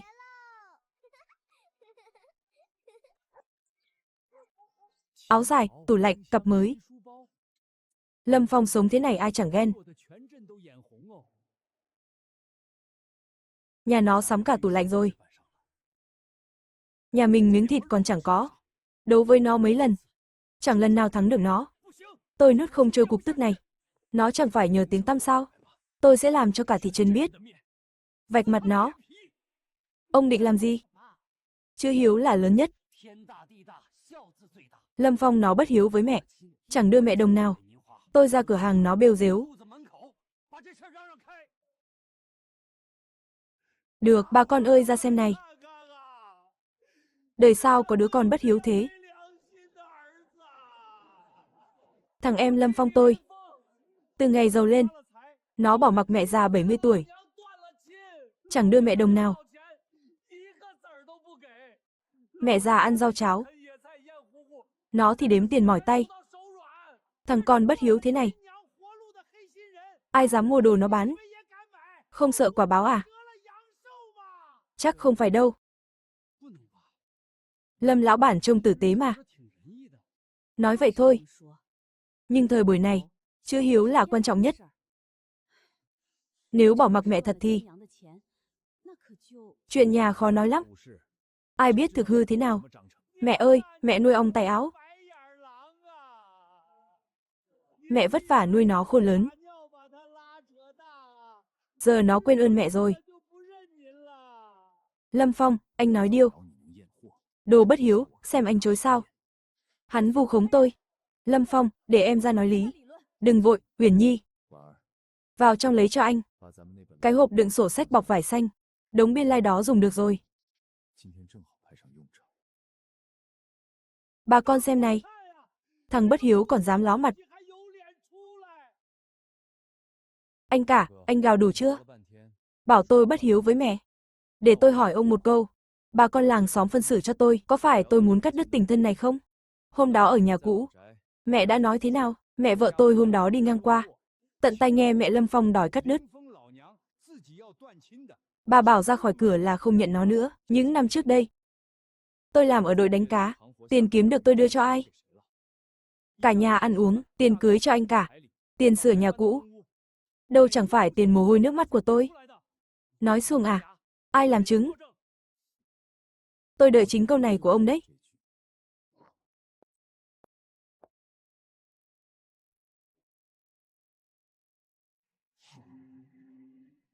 Tháng 3 năm kia, đưa mẹ 8 đồng tiền mặt, có điểm chỉ làm chứng. Tháng 6 năm ngoái, đưa mẹ 10 đồng tiền mặt, tháng nào cũng có giấy tờ, khoản nào ra khoản nấy, có giấy biên nhận thật này, còn điểm cả chỉ tay nữa. Cái này không tính, nó làm giả đấy. Tính chứ, tiền thật đấy. Ai chứng kiến anh em nó lớn lên đều biết, Lâm Phong làm được bao nhiêu đều nộp hết về nhà. Nhà cũ các người sửa gian đông, anh cả lấy vợ, tiền ở đâu ra? Cả làng này ai mà chẳng rõ, cái lý do viết giấy biên nhận này tôi còn nhớ rõ, năm đó Trương Quế Hương đi khắp làng rêu rao thằng hai giấu tiền riêng, làm ầm ĩ cả lên, cuối cùng phải điểm chỉ làm giấy mới yên đấy. Trong chuyện này, ai hiếu ai bất hiếu, còn cần tôi nói nữa không? Được lắm, Lâm Kiến Quốc, em trai tháng nào cũng nộp tiền mồ hôi nước mắt nuôi cả nhà. Các người ăn không chừa thứ gì, lại còn quay sang vu khống nó bất hiếu. Tự mình bịa đặt bị vạch trần một lần chưa đủ, lại còn giở trò lần nữa, làm anh mà lòng dạ đen tối quá. Hút máu em trai bao nhiêu năm nay, mà còn mặt mũi ngồi dưới đất ăn vạ à? Tôi thấy kẻ bất hiếu là ông đấy, cút đi. Phen này là xong đời rồi. Để bà con làng xóm chê cười rồi, hôm nay hải sản trong quán tôi giảm giá 1 phần. Coi như tạ lỗi với bà con. Được, được, tốt quá.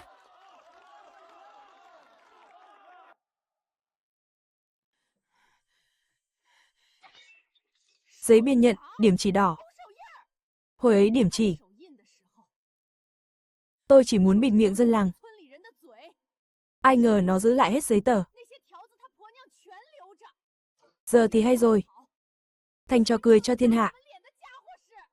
Mẹ ơi, cả trấn biết rồi. Nhà mình mất mặt quá. Đồ vô dụng.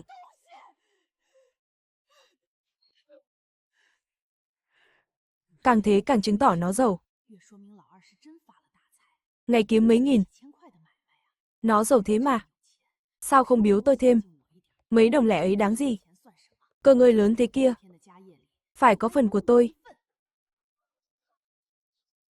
Lâm lão bản làm ăn giỏi. Đối nhân xử thế càng hay, thật hết lòng hết dạ. Chẳng phải sao, khí độ này, trấn này không ai bằng.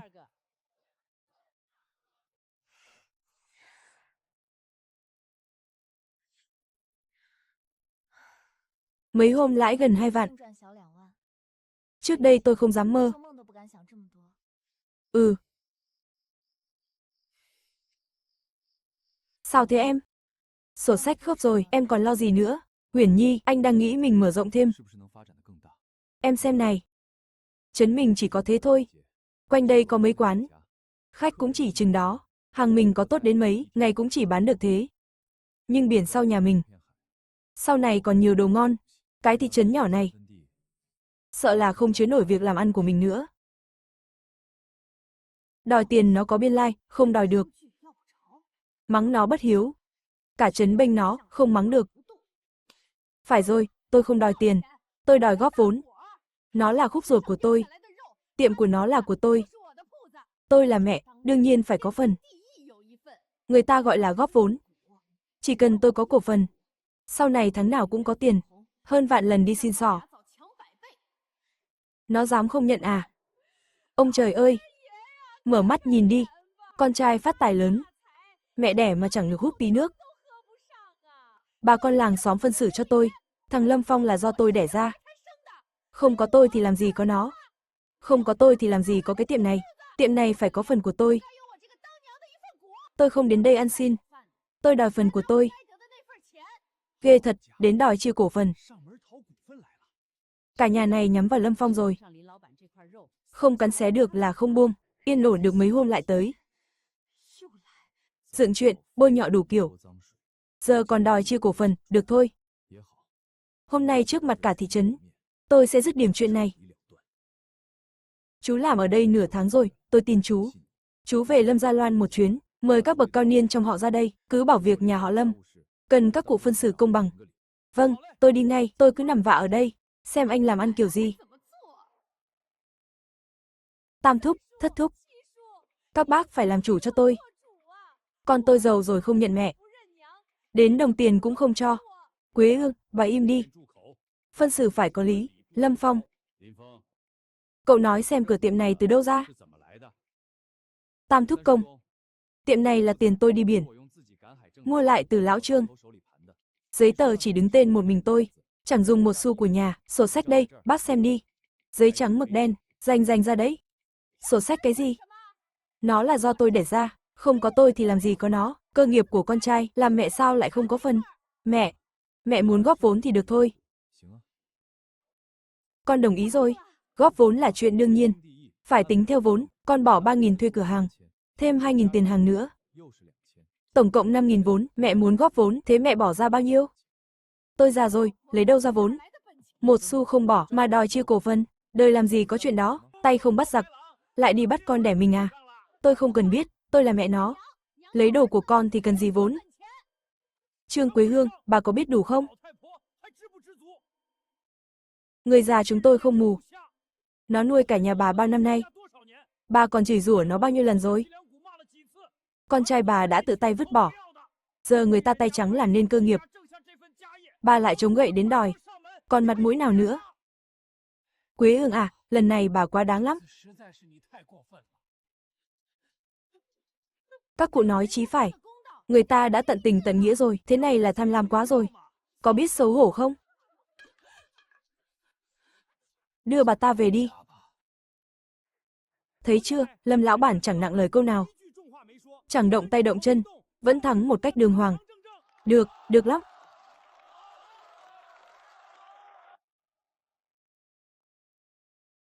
Hải sản hôm nay 9 sao.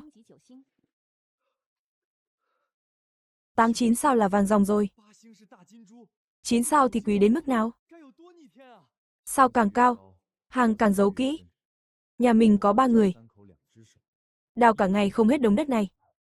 Con đại hoàng bằng nửa người làm. Nếu có thêm vài con.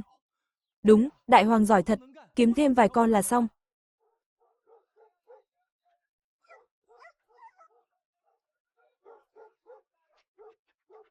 Ông chủ, ông định lấy liền 5 con à? Mở trại chó à? Giữa nhà trông cửa, càng nhiều càng tốt.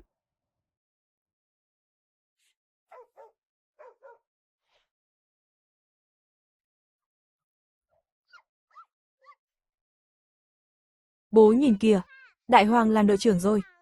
Tốt lắm. Từ nay các chú là đội chó nhà ta, làm việc thôi.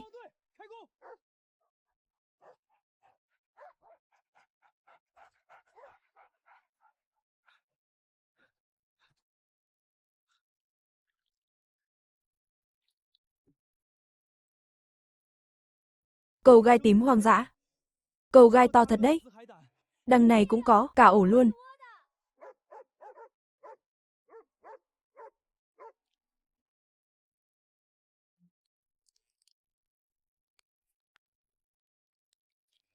Chà, trứng đầy ắp muốn tràn ra rồi. Lâm Phong, tôi nghe nói thứ này bán được mấy chục một cân. Nhà hàng trên huyện coi nó là của quý, có bao nhiêu tôi thu bấy nhiêu. 3 thùng này đáng giá bao nhiêu nhỉ? Tiểu Mãn, nếm thử xem.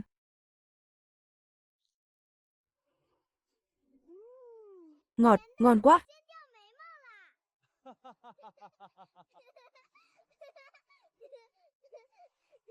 Thưởng hết, tối nay mỗi con một con cá to.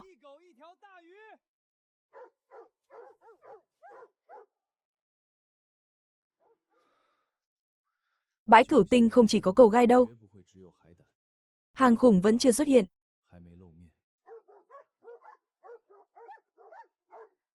Tránh ra nào. Rùa to quá, rùa to thật. Bố, nó bị kẹt à? Trên lưng nó dính cái gì xấu xí thế? Chắc nó khó chịu lắm.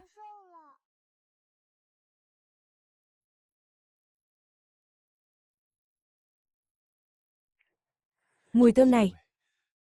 Chất này.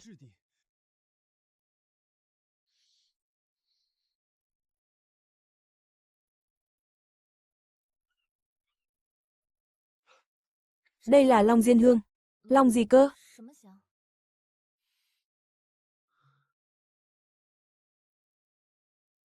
Huyền Nhi, cái này gọi là long diên hương.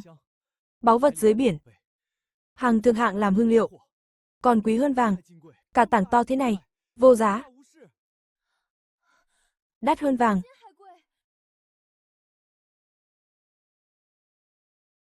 Rùa đi thong thả.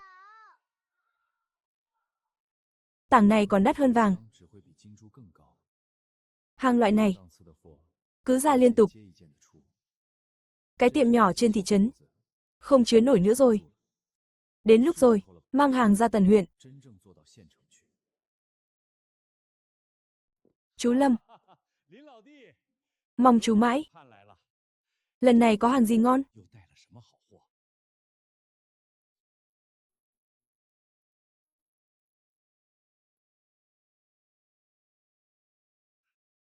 Long diên hương, hổ phách.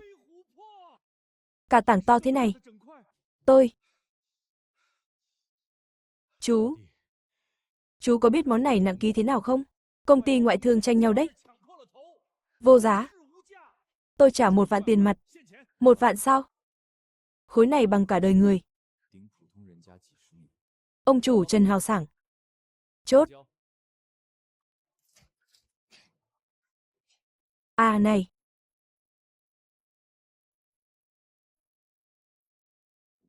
Chú em. Ta quen nhau bấy lâu. Hàng chú quá đỉnh. Nhưng tôi cũng khó. Đơn hàng từ lâu, đơn hàng ngoại thương, nhiều như tuyết. Một mình tôi gánh không nổi, chạy đơn chạy đáo không xuể. Tôi đang tính tìm người tin cậy. Người trẻ giỏi giang hợp tác. Chú có hứng không? Ông chủ Trần, nói thật. Tôi cũng đang định vậy. Tôi muốn thuê cửa hàng. Mở tiệm buôn thủy sản. Sau này tôi không bán lẻ. Chỉ đổ buôn cho nhà hàng. Rồi bắt mối ngoại thương. Hàng nhiều, ổn định, giá cả phải chăng? Ông có mối, có kênh, tôi có hàng, có nguồn. Bác kết nối, tôi cung hàng. Lợi nhuận chia theo lệ. Hai ta làm chủ thị trường. Thủy sản huyện này. Hay, tôi nghĩ mãi nửa năm. Chú nói đúng ý tôi quá. Cửa hàng cứ để bác lo. Đầu phố đông có chỗ tốt. Vị trí đắc địa lắm. Chú, đi xem luôn không? Trấn này nhỏ quá. Từ hôm nay, mới là làm ăn lớn.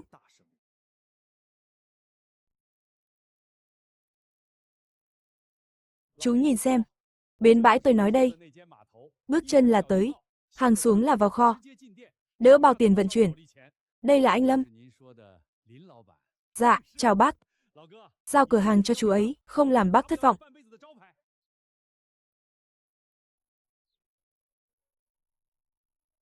Tôi giữ bến này 30 năm.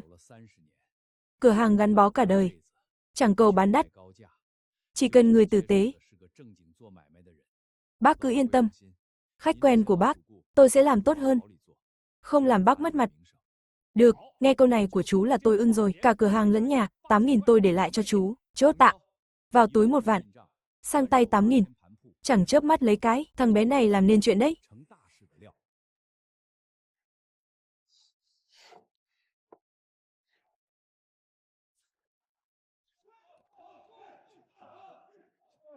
Lâm lão bản, hàng ngày nắng nóng mà chú giữ tốt thật, nhất cái huyện này rồi.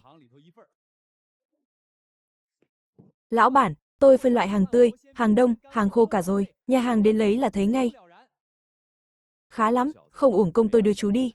Sau này cái sạp ở huyện này, chú là chủ thứ hai. Dạ, cảm ơn lão bản. Sau này cần hải sản loại 1, cứ tìm Lâm ký, tôi lấy danh dự ra đảm bảo. Lâm lão bản, mai tôi đặt hàng luôn.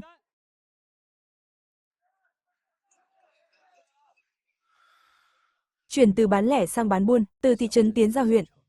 Ván cờ này thắng rồi. Nghe gì chưa? Lâm Phong mở tiệm thủy sản ở huyện đấy. 8.000 để sang lại cửa hàng. Chẳng chớp mắt lấy cái. Ở thị trấn chưa đủ, lại còn mở ra tần huyện. Nó định lên trời hay sao ấy? Đêm hôm khuya khoắt, giờ trứng gì đấy? Ngủ đi. Đấu công khai với nó. Lần nào cũng thua trắng. Thế thì lần này tôi chơi ngầm. Tôi không cần tiền. Tôi chỉ muốn phá nát cái danh của anh. Chẳng phải anh dựa vào chữ tươi sao? Tôi sẽ làm cá anh thối rữa trên thớt.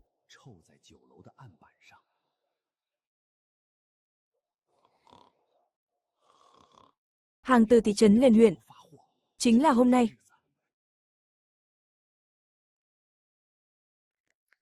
Rắc muối công nghiệp vào. Chẳng mấy chốc, cá sẽ đắng và thối. Đến lúc giao cho nhà hàng, là mất mặt ngay. Bị trả hàng một lần, họ sẽ không dám dùng nữa. Lâm Phong, anh tiêu đời rồi. Chẳng ai hay biết gì. Xem anh trở mình thế nào. Lô hàng đầu tiên này, rất quan trọng. Tôi phải đi áp tải mới yên tâm. Khoan, có người lạ. Dừng xe. Ông Rủ sao thế?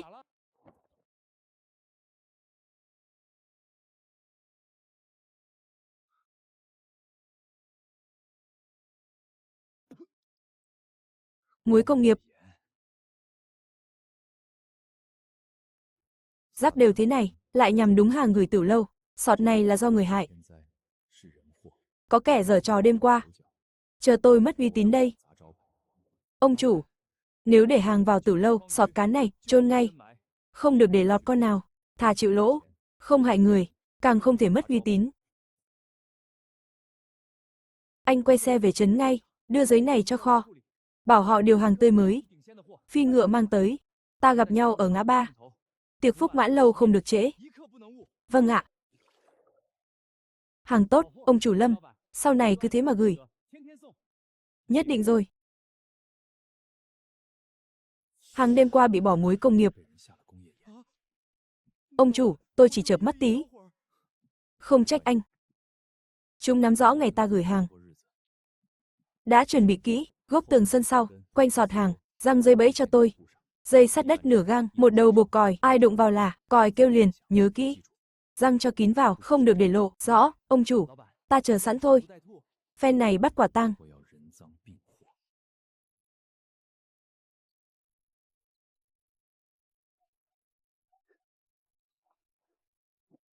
Hàng cũ chắc hỏng rồi.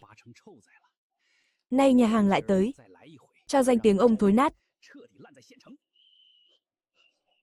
Đứa nào đấy? Đêm hôm mò vào đâu đấy? Lâm Kiến Quốc, tôi đi ngang. Tiện ghé thăm chú. Đêm hôm trèo tường thăm chú. Muối công nghiệp với cá độc. Y hệt nhau, đại ca. Lần trước cũng đi ngang à? Cá đó mà vào nhà hàng. Bao người đổ bệnh, chú có nghĩ tới không? Thứ này chết người đấy. Đưa lên công xã, loại này phải đi tù. Lâm Phong, tôi sai rồi, đừng báo chính quyền. Tôi còn già trẻ phải lo. Báo quan, ông ngồi tù vài năm là xong. Lại còn bảo tại tôi. Chuyện này, không sai một chữ. Phải đồn khắp Lâm Gia Loan. Cho cả làng biết mặt ông. Tôi không bắt ông đi tù. Nhưng cái danh này, ông mang cả đời.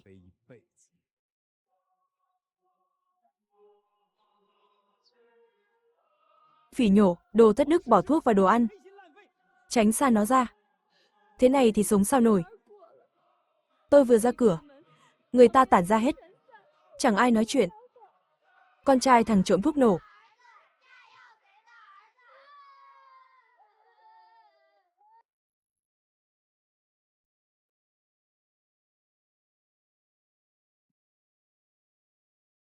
Ông dùng gì à? Gọi chủ quán ra đây. Hưng Long mở 23 năm rồi. Tôi chỉ làm việc với chủ. Ông xem hàng gì? Thằng danh còn vắt mũi chưa sạch. Mà cũng đòi mở hàng thủy sản, mới đến, chưa vững chân, dễ nắn bóp thôi, hôm nay ép giá nó sát đất. Sau này tha hồ mà lãi. Bào ngư này, kích cỡ không đều nhỉ, ông nhìn xem, con to con nhỏ, nhà hàng cần sự đồng đều, thế này bày biện sao được, lươn cũng chẳng béo, gầy trơ xương. Còn độ tươi nữa, tôi thấy chắc hàng từ hôm kia rồi, chú em ạ. Hàng của chú lắm lỗi quá. Nhưng thôi, chú mới vào nghề. Giá thị trường giảm nửa. Nhà hàng Hưng Long tôi lấy hết. Sau này tháng nào tôi cũng lấy cho. Thế là tử tế rồi nhé. Ông chủ, lão ta nói dối trắng trợn. Trương lão bản. Hàng tốt hay không, nói xuông không được, mang hết hàng mới về sáng nay ra đây. Trương lão bản, đổ lên bàn kiểm hàng đi, để hàng tự lên tiếng.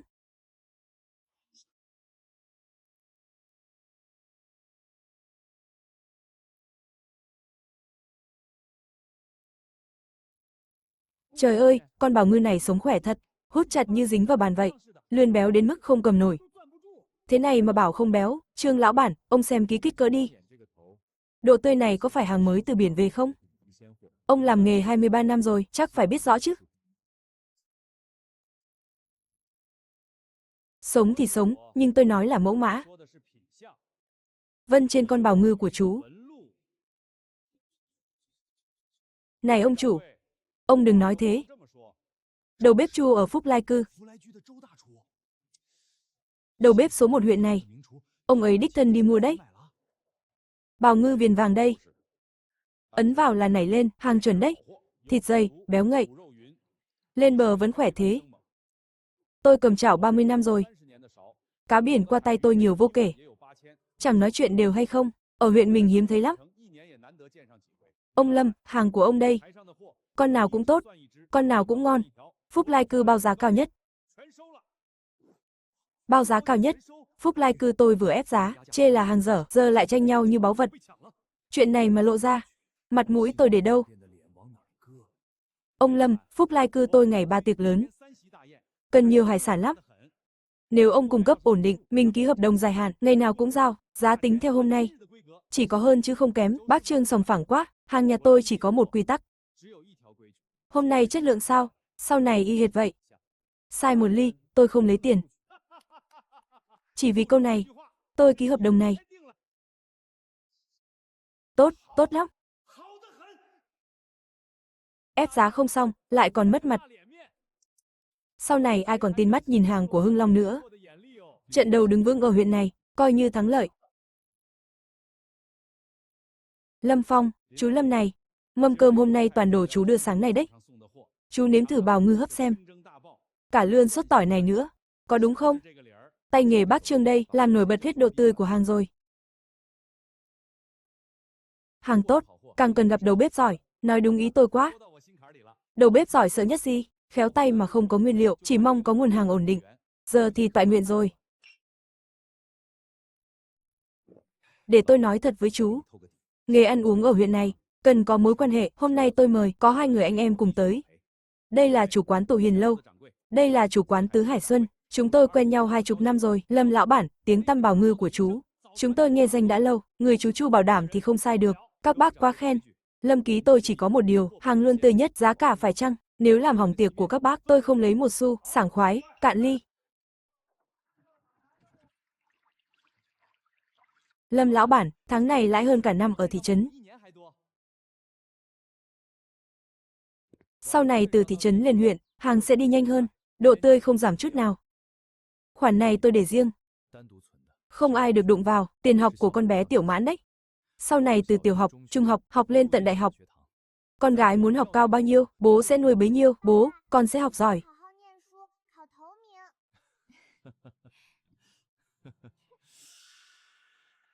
Nhìn kẻ kia kìa. Nó đi ô tô rồi. Một trời một vực. Sao Lâm Phong lại vất thế? Còn tôi thì bị chửi. Tôi không cam tâm. Lâm Phong kiếm bộn rồi. Chắc cả vạn bạc.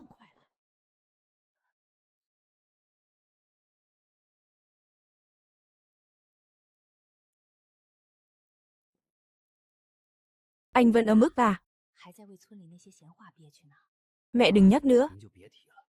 Giờ ai cũng khinh tôi. Mẹ biết con khổ. Cũng vì cái nhà này. Tại ai mà ra nông nỗi? Tại thằng Lâm Phong.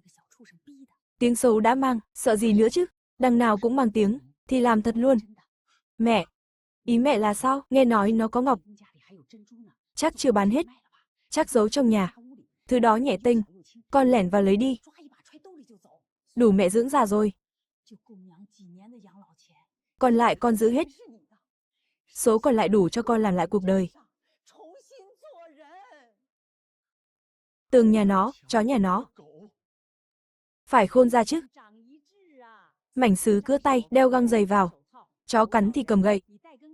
Đợi đêm mưa mà đi. Phải rồi. Đêm mưa, nó suốt ngày ở huyện. Nhà chỉ có mẹ con nó.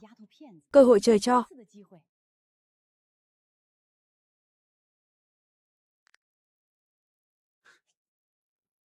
Được, tôi đi chuyến nữa.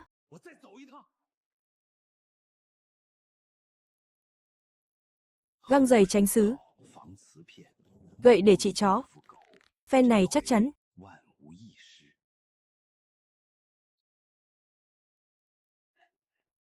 Ngọc là của tôi.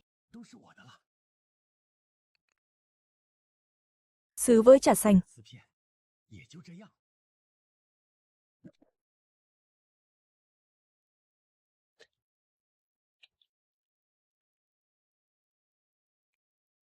Chó không rủa. Lại là chó. Mưa thế này mà.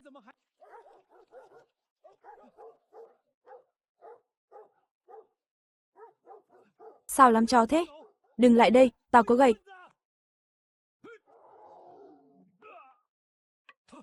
Cứu với, chó cắn.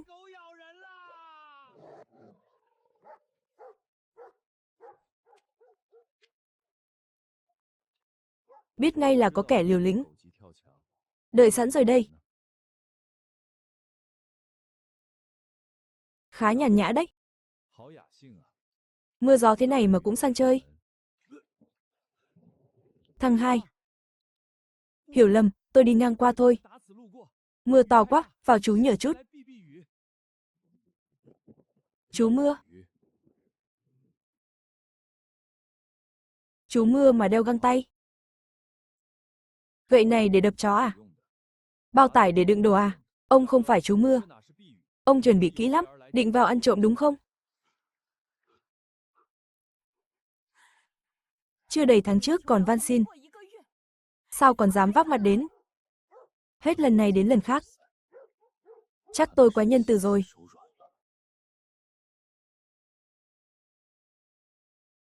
Đêm hôm có chuyện gì? Đồng chí, tôi bắt được kẻ trộm. Đêm mưa nó trèo tường vào nhà. Bắt quả tang tại trận, đây là đồ nghề nó mang theo. Còn đây là nửa tháng trước, nó rắc muối công nghiệp vào cá tôi. Lúc đó bắt quả tang rồi. Có người làm chứng cả đấy. Bỏ muối độc vào đồ ăn. Chết người thì sao? Lâm Kiến Quốc trộm cắp bất thành. Đầu độc thực phẩm. Gộp tội, tạm giam. Để làm gương. Chú hai, chú hai. Chú nhẫn tâm thế. Tôi là anh ruột chú mà. Tôi đã cho anh cơ hội.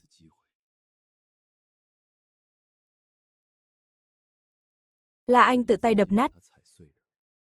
Tôi thấy Lâm Phong hết lòng rồi. Tại anh ta tự tìm đường chết. Chứ còn gì, lần nào cũng nhường. Phen này ai mà chịu nổi. Con dại cái mang mà. Bà già đó còn mặt mũi nào. Sao lại đến nông nỗi này? Bố về rồi đây. Tiểu Mãn nặng thế. Chắc ở nhà ăn ngon lắm. Đi mấy ngày liền. Chẳng nhắn nhủ gì. Hải sản hôm nay 10 sao. 10 sao, cao nhất rồi. Huyền Nhi, sau nhà có hàng lớn. Ơ kìa.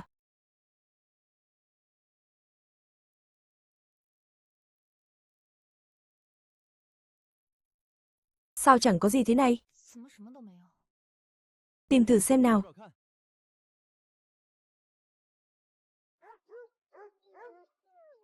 Sao lại thế nhỉ? Bố không có sao? Không sao, mai lại tới. 10 sao là cao nhất. Sao vỏ bào ngư cũng chẳng thấy? Hay mình đợi thêm chút? Chắc máy móc trục trặc rồi. Thôi, vào ăn sáng đã. Có lẽ tôi nhầm rồi. Đứng sau anh, đừng động. Tiểu Mãn đừng sợ, mẹ đây, bố ơi, con sợ. Bố, ngoài biển có cái hòm lớn.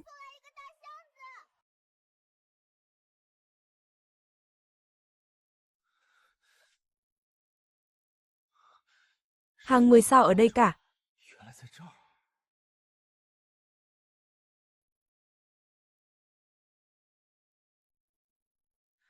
Trong này là gì nhỉ?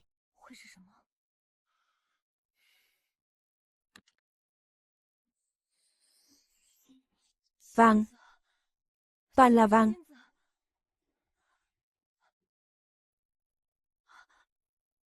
Lâm Phong ơi! Cả đời tôi nằm mơ cũng chẳng dám nghĩ tới. Núi vàng này lớn quá. 1 thỏi, 2 thỏi, 3 thỏi. Bố ơi, con đếm không xuể. Vàng dòng đấy. Hòm này ít cũng vài chục thỏi. Đây đâu phải tiền nữa. Đây là cả núi vàng. Chúc mừng đạt 10 sao. Đã hoàn thành trò chơi. Phần thưởng đặc biệt từ hôm nay, mỗi ngày được thêm vạn món hải sản cũ. Tùy nhận loại, làm mới trong ngày, cất vào kho.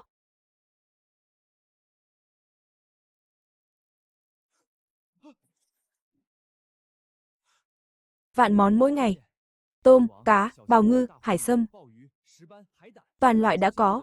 Vạn món tùy chọn, cất kho lấy ra dễ dàng. Trước đây có bao nhiêu bán bấy nhiêu. Trông chờ trời đất. Giờ muốn bao nhiêu có bấy nhiêu. Ngày nào cũng đủ.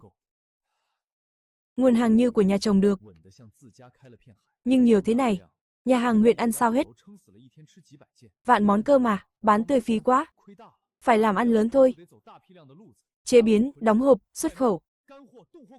Để hải sản dễ vận chuyển. Đem đi muôn nơi. Huyền Nhi. Nhà mình sắp làm lớn rồi.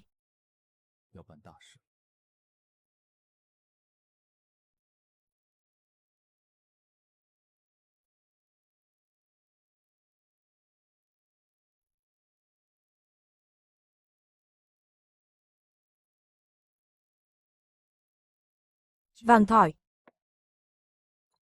Vàng dòng đấy. Chất lượng tuyệt hảo. Chú lấy đâu ra thế? Trước là hạt vàng, sau là long diên hương, giờ lại đến vàng thỏi. Chú nói thật với bác đi. Tổ tiên để lại gì à?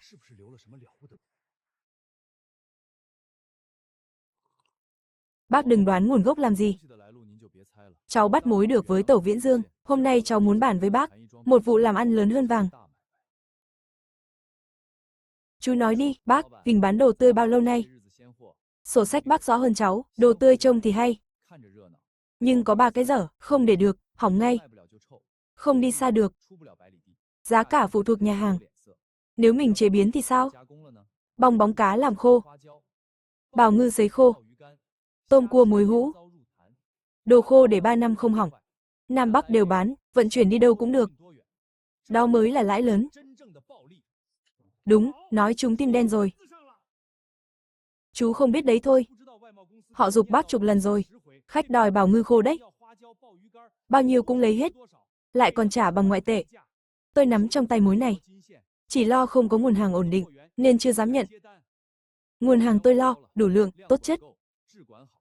365 ngày. Ngày nào cũng có hàng. Được. Ông lo nguồn hàng, chế biến. Tôi lo đầu ra, chú em. Làm thôi.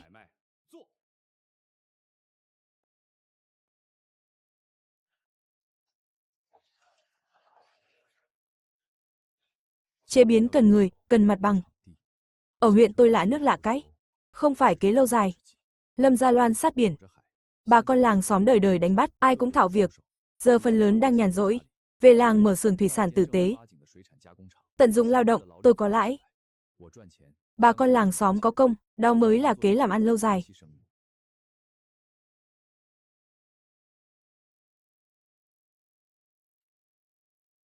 Trưởng thôn, bác xem mảnh đất này. Xe cộ ra vào tiện, lại gần biển. Thu mua, phơi phóng đều tiện. Đất cao, không sợ ẩm mốc. Tôi muốn đặt xưởng ở đây. Đất tốt, bỏ hoang bao năm rồi. Chú định mở xưởng à, việc này tốt cho cả làng. Để tôi lên xã lo thủ tục cho. Cứ để tôi lo. Đa tạ bác trưởng thôn, tiền công, tiền thuê đất, tôi không thiếu làng một xu. Cháu ngoan lắm. Lâm Gia Loan bao đời nay chỉ biết bám đất, bám biển mưu sinh. Nghèo khổ bao đời rồi, mong mãi. Cuối cùng cũng đợi được người có chí như cháu.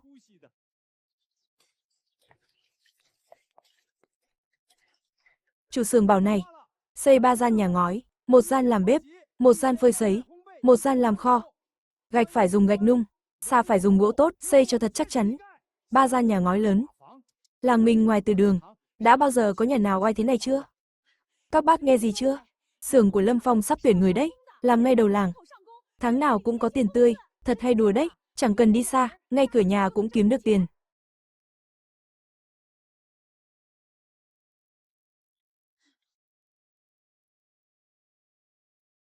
Lâm Phong, anh Phong, tôi khỏe lắm.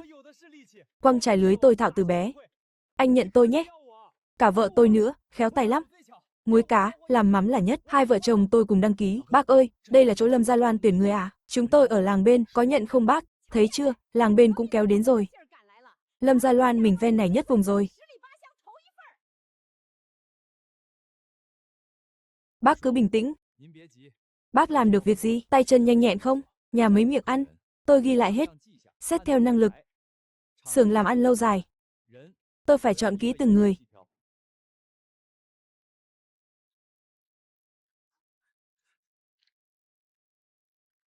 Các bác, các anh. Xưởng tuyển 12 công nhân chính thức. Tôi chọn người theo 2 tiêu chí. Một là năng lực, 2 là uy tín. Lý Đại Trụ, 20 năm làm cá. Tay dao nhanh, nhận. Được. Triệu Tú Quyên, nghề muối cá. Nhất Làng, nhận. Được. Vương Hữu Điền thật thà, chịu khó, biết chữ, ghi chép, nhận. Nhận cả. Anh Phong, tiền công tính sao? Công nhân chính thức 45 đồng. Bao một bữa trưa. Hơn xưởng đồ hộp trên thị trấn. Cuối năm có thưởng thêm. 45 đồng lại còn bao ăn. Trên thị trấn có 38 thôi. Làm ngay đầu làng mình. 1 tháng 45 đồng. Thế này là sướng nhất rồi. Anh Phong, xưởng cứ mở rộng ra, lần tới nhớ ưu tiên tôi. Yên tâm đi. Xưởng mở rộng sẽ tuyển thêm. Bà con Lâm Gia Loan. Không thiếu một. Tốt.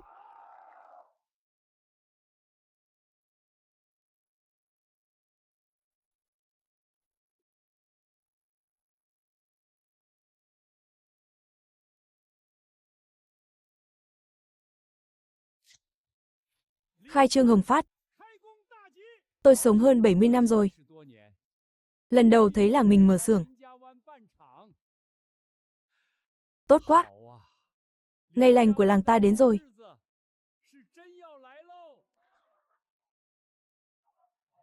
Lâm Phong. Từ ngày bị đuổi khỏi nhà, đến nay như một giấc chiêm bao. Không phải mơ, ngày tươi sáng còn ở phía trước.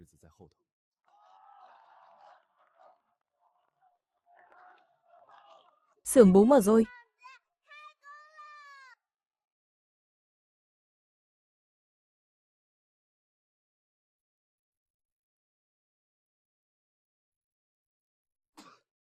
Xui xẻo 2 tháng.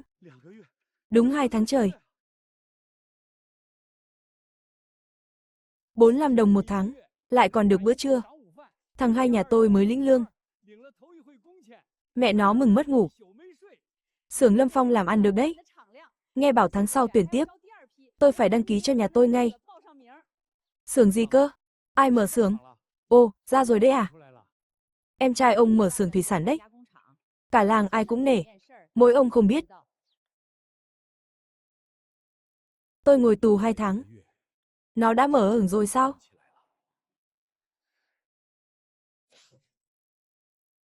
Mẹ nghe ngoài kia xem.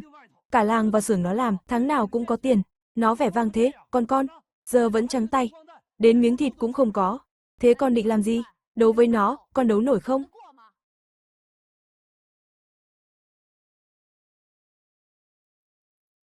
Mẹ ơi, đấu không lại thì mình nhờ vả nó. Kiếm chút lợi, mẹ nghĩ xem, xưởng nó mấy chục người. Phải có người quản chứ. Dù sao con cũng là anh ruột nó. Người ngoài còn vào được, sao con lại không? Xét vai vế, nó cho con làm cai thầu. Chẳng phải quá đúng sao? Làm cai thầu, lương cao, việc nhàn. Ai dám coi thường con nữa? Ông đắc tội nó thế kia. Nó chịu nhận ông à? Cô nói gở, anh em máu mủ cả. Chuyện cũ bỏ qua đi. Nó giờ là ông chủ lớn. Chấp gì anh em mình.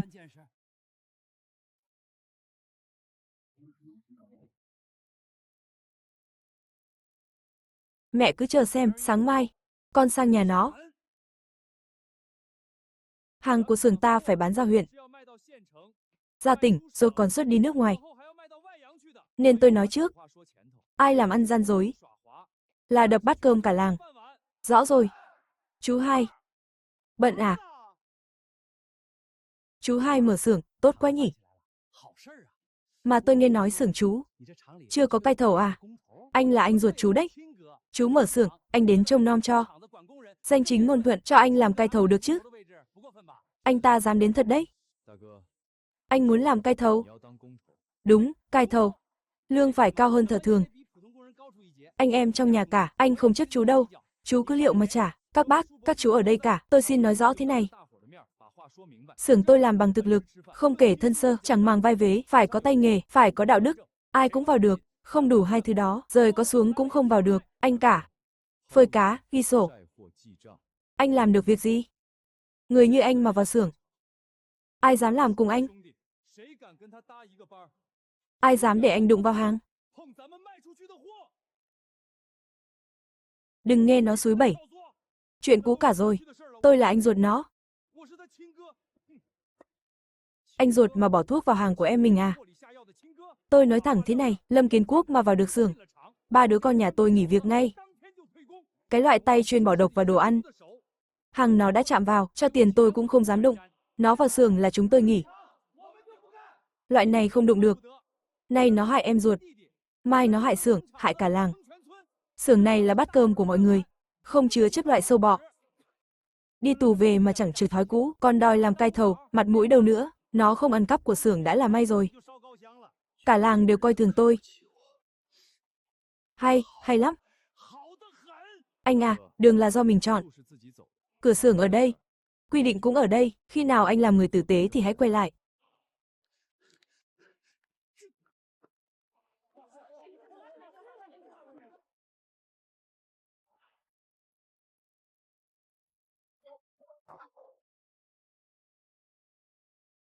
Này, làm ăn bằng cái tâm.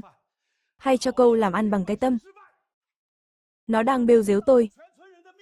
Chà đạp danh dự của tôi trước mặt cả làng. Kiến Quốc, bớt lời đi. Thì mình cũng sai thật. Sai thì sai, tôi là anh nó. Sang xin bát cơm ăn. Đáng lẽ phải thế, ai dè nó. Nó đay nghiến tôi từng câu, để cả làng chỉ trỏ vào mặt tôi. Lâm Phong, cứ đợi đấy.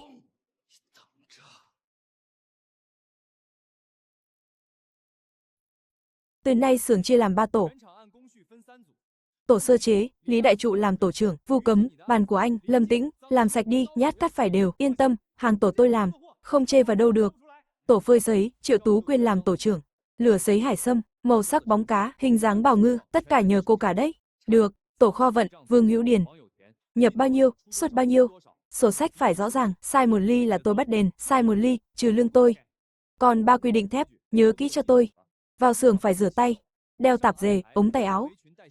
Dưới đất không được sót vảy cá, ai ốm hay tay bị thương, nghỉ làm hết, vẫn trả đủ lương nhưng cấm đụng vào hàng. Anh Phong, tôi mổ cá cả đời rồi, chưa từng cầu kỳ thế. Hàng của ta là để người ta ăn, sau này còn xuất khẩu ra nước ngoài. Ta ký một phần, giá cao thêm một bậc, ta làm ẩu một lần là đập nát danh tiếng cả làng. Rõ rồi.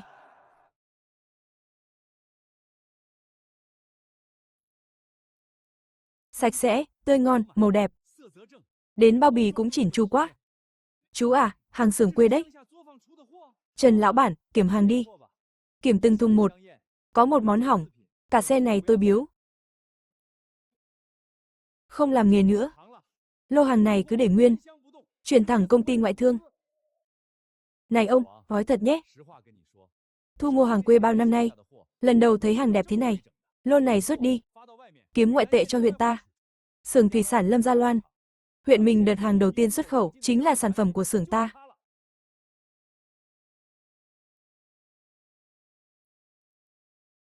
Chúc mừng chú nhé. Tiền hàng xuất khẩu về rồi.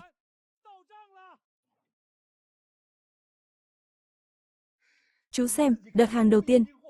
Thanh toán giá ngoại tệ. Trừ chi phí, chia lãi. Chú cầm về được ngân này. Cả một xấp tiền này, chú. Nói thật lòng với chú. Giờ làm xưởng xuất khẩu. Dẫn dắt cả làng làm ăn. Chú đúng là sinh ra để làm việc lớn. Bác quá khen. Mới bắt đầu thôi bác. Đơn hàng ngoài đã ổn. Năm tới bán xa hơn nữa. Được, lương 45, thưởng 20. Tháng 6 15. Đi mua 5 cân thịt. Đủ tiền học cho con bé rồi.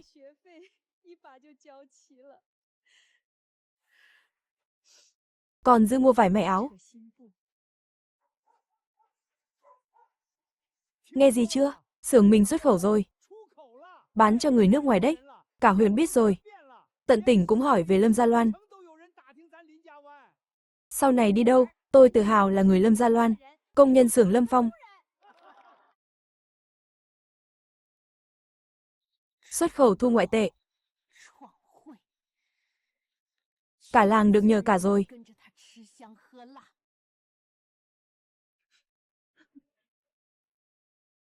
Thằng hai càng ngày càng giỏi. Thằng cả càng ngày càng hèn. Uất ức này tôi không nuốt trôi.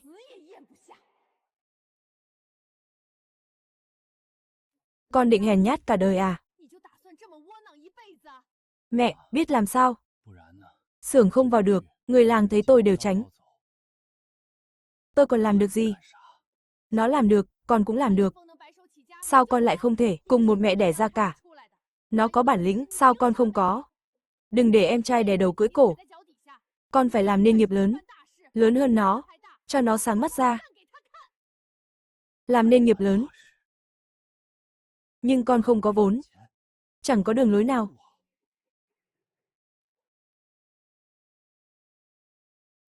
Này, bà con mở mắt xem. Đồng hồ điện tử miền Nam. Biết sáng, biết kêu. Chuẩn từng giây. Đồ hiếm, dân phố tranh nhau. Nói thật với các bác, giá nhập chỉ vài chục. Ra Bắc bán lãi gấp mấy lần. Một vốn 4 lời, anh em tôi về tìm người hợp tác. Vốn càng lớn, lãi càng nhiều. Vài chục thành vài trăm. Bánh từ trên trời rơi xuống khó tin. Một cái lãi vài trăm. 10 cái là mấy nghìn. 100 cái hơn đứt cái đầm của Lâm Phong. Con nghe thấy chưa? Đây chính là việc lớn của con. Trời cho cơ hội đến tận cửa. Mẹ, còn vốn liếng thì sao? Nhà mình nghèo xác xơ. Vốn mẹ có đây.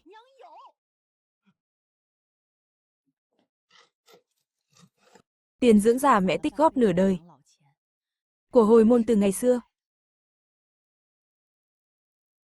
Đây là tiền lo hậu sự của mẹ.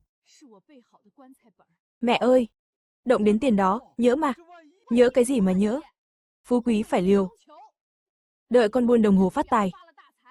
Quan tài mẹ cần bao nhiêu cũng có. Con cả ơi, thân già này.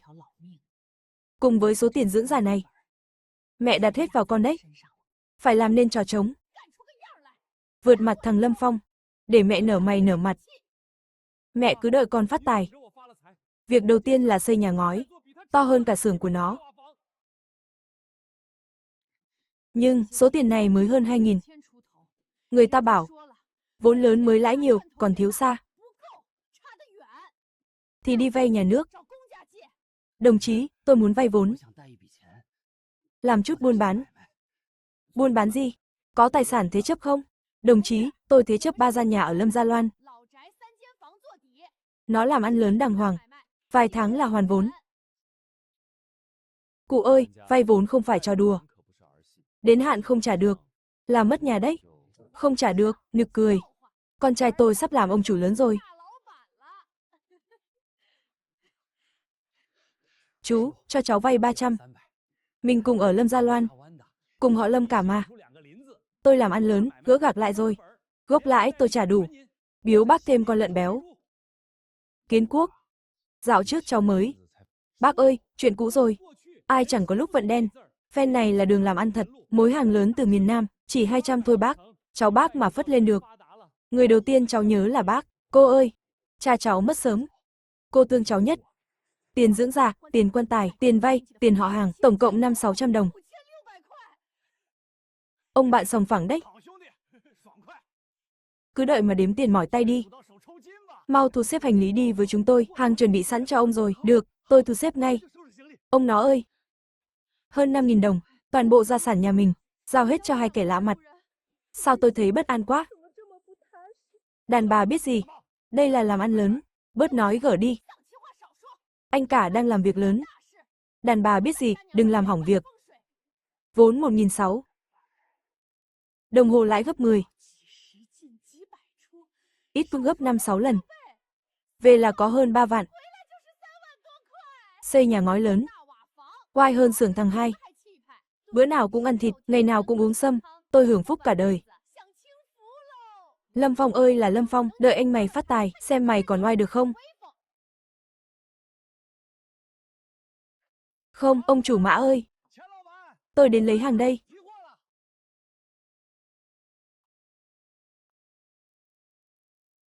Ông là ai? Ông tìm ơi.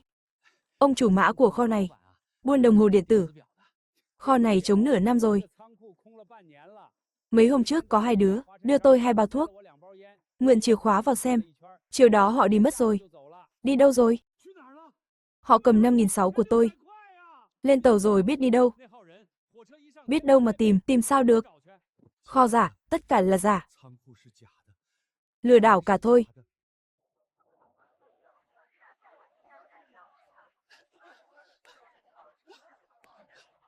Đồng chí ơi, có thấy 2 đứa mặc áo hoa, đeo kính râm không? 5.600 đồng. Tiền dưỡng già đấy. Tiền vay mượn mất sạch rồi. Tôi còn mặt mũi nào về? Nhà Lâm Kiến Quốc có ai ở nhà không? Đến hạn trả lãi rồi, người đâu? Kiến Quốc đi tỉnh tuần nay rồi, chẳng thấy tin tức gì. 300 đồng của tôi chắc mất rồi. Người ta đồn ầm lên rồi. 2 gã kia là quân lừa đảo. Cuỗm tiền chạy mất rồi. Thím nói thật đi. Vớ vẩn, con tôi đi làm ăn lớn. Sắp về trả cả gốc lẫn lãi. Làm ăn lớn cái gì? Tôi nói cho mà biết. 3 ngày thôi, 3 ngày không thấy người, không thấy tiền. Tôi đi báo công an, tôi đã bảo không ổn mà. Tôi đã bảo không yên tâm mà. Các người cứ không nghe. Nhà này tan nát cả rồi. Sống sao nổi nữa. Nó mà không về trả tiền, tôi đưa thằng Hổ đi, ly hôn.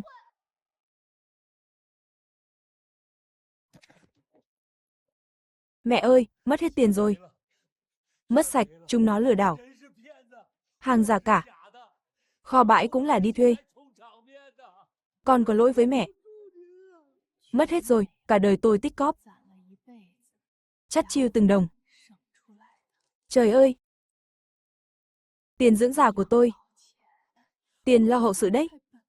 Sao chúng nó ác thế? Tôi có đắc tội gì đâu. Đồ lừa đảo khốn kiếp. chết không toàn thây. Mẹ ơi! Con hồ đồ quá! Không phải tại con, tại chúng nó ác. Ông trời không có mắt. Mẹ nào lại đi hại con, mẹ nào hại con mình. Mẹ chỉ muốn tốt cho nhà mình, tại bọn lừa đảo cả. Tại số mình khổ thôi, Lý Kiến Quốc, ra đây. 300 đồng của tôi. Có bán nhà cũng phải trả tôi.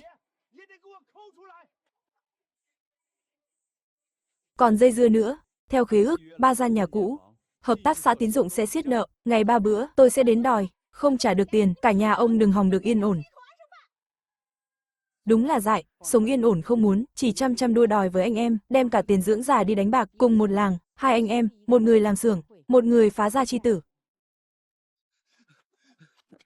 Thúy Phân, cô không được đi. Cô đi rồi, nhà này tan nát mất. Nhà này còn gọi là nhà sao? Chủ nợ chặn cửa, nồi không còn gạo, con đi học bị người ta chửi là đồ lừa đảo. Lâm Kiến Quốc, nghe cho rõ đây. Bao giờ trả sạch nợ nần bên ngoài thì hãy tìm hai mẹ con tôi. Không trả hết nợ thì cả đời này đừng gặp lại chúng tôi.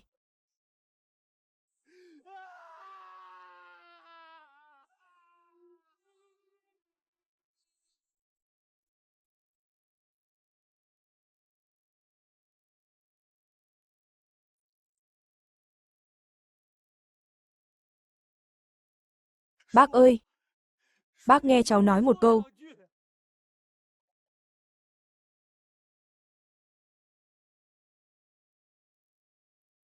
Tránh xa ra, dính vào nó là mất trắng đấy. Đi thôi, đừng lại gần nó, xui xẻo lắm, chủ nợ chặn cửa. Vợ dắt con đi rồi. Họ hàng thấy tôi là Tránh. Trời đất bao la, chẳng còn đường sống cho tôi.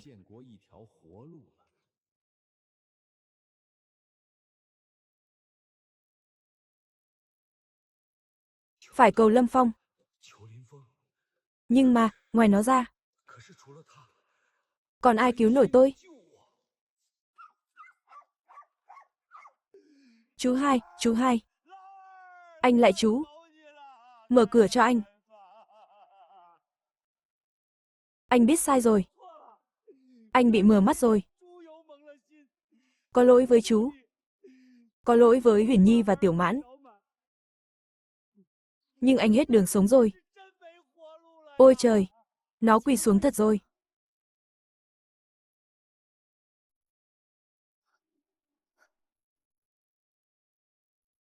Lâm Phong.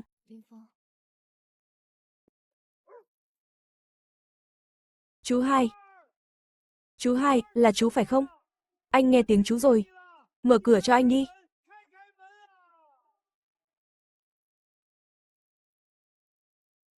Chú hai, anh biết chú tốt bụng. Anh em mình cùng một mẹ sinh ra mà.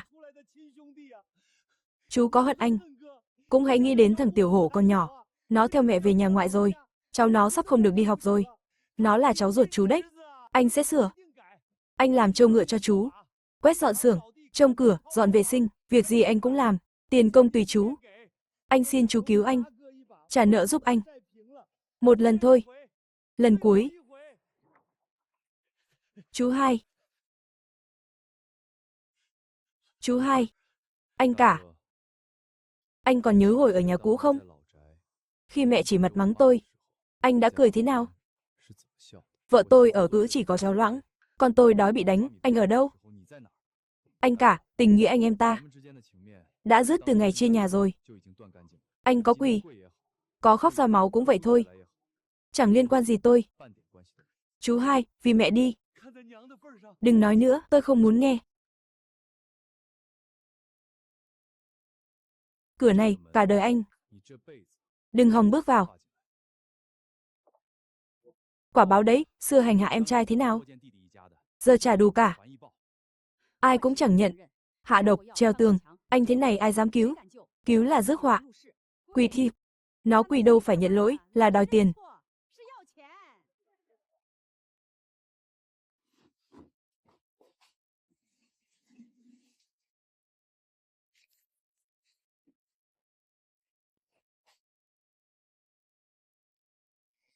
Mẹ, không phải con nhẫn tâm. Chủ nợ chặn cửa suốt. Nhà này là hố lửa. Con phải trốn đi thật xa.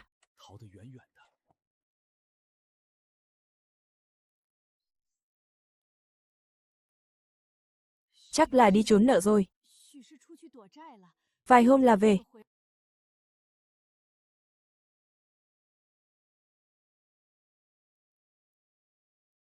Chú ơi, đầu làng có ai nhắn gì không? Không có.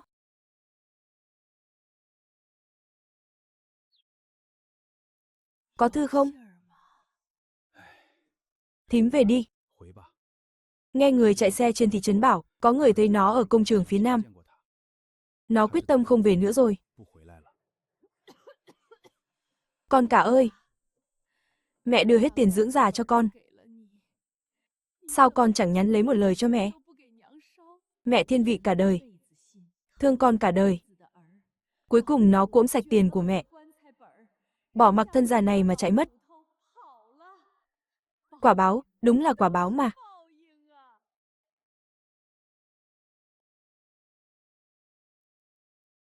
Đèn này cũng như mạng già của mẹ. Chẳng sống được mấy ngày nữa đâu. Con cả cần gì mẹ cho nấy. Thằng hai cho gì mẹ cũng chê. Cá thằng hai bắt, mẹ mang cho con cả. Tiền thằng hai đưa, mẹ dồn cho con cả. Nhà thằng hai đói phải ăn rau dại. Tôi chẳng buồn nhìn lấy một cái. Kết cục thì sao? Trương Quế Hương ơi là Trương Quế Hương. Cả đời bà mù quáng rồi. Thương nhầm người rồi. Trời ơi, phạt tôi không oan chút nào.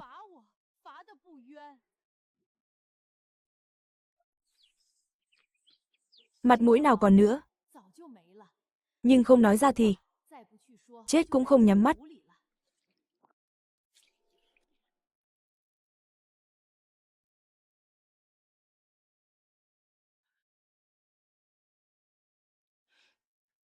Lão Trạch không có, bà ấy đứng cả sáng rồi.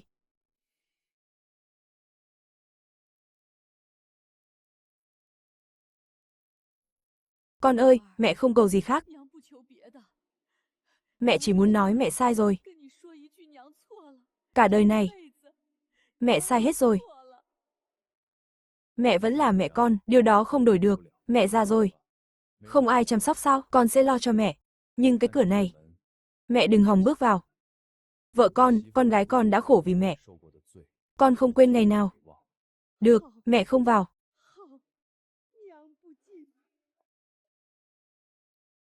Mẹ ăn cơm đi. Từ nay 3 bữa mỗi ngày, con sẽ mang qua cho mẹ. Khổ cho con rồi.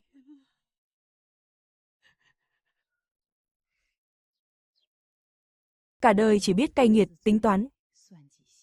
Về già được nằm giường ấm, ăn cơm nóng, lại nhờ đứa con tôi từng đuổi đi. Trước khi ở lại, tôi nói một câu này, nếu mẹ còn nhớ thằng cả, con muốn bòn giúp tôi để nuôi nó. Mẹ đi ngay đi. Cửa nhà tôi đóng chặt với nó. Mẹ không nhớ nữa.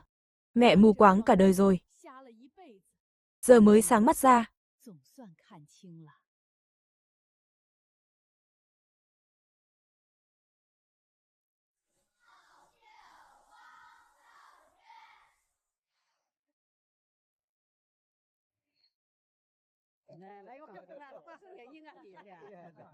Thấy chưa, làm đường xây trường. Đều là Lâm lão bản bỏ tiền túi. Giờ khắp vùng này, ai chẳng biết Lâm Gia Loan. Xí nghiệp nức tiếng gần xa. Giỏi thật, giỏi thật.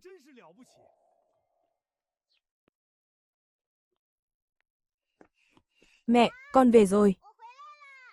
Chạy chậm thôi, này thì sao? Con nhất lớp. Thầy bảo cứ đà này. Đỗ đầu huyện là cái chắc. Tốt, tốt lắm. Tiểu Mãn muốn học đến đâu? Nhà mình nuôi đến đó. Ông bạn già. Ông bảo xem. Đời người mà. Sao đến già mới hiểu ra?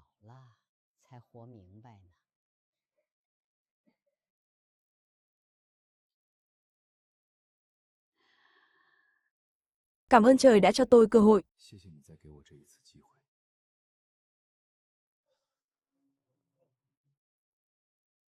Đời này, tôi đã bảo vệ được họ.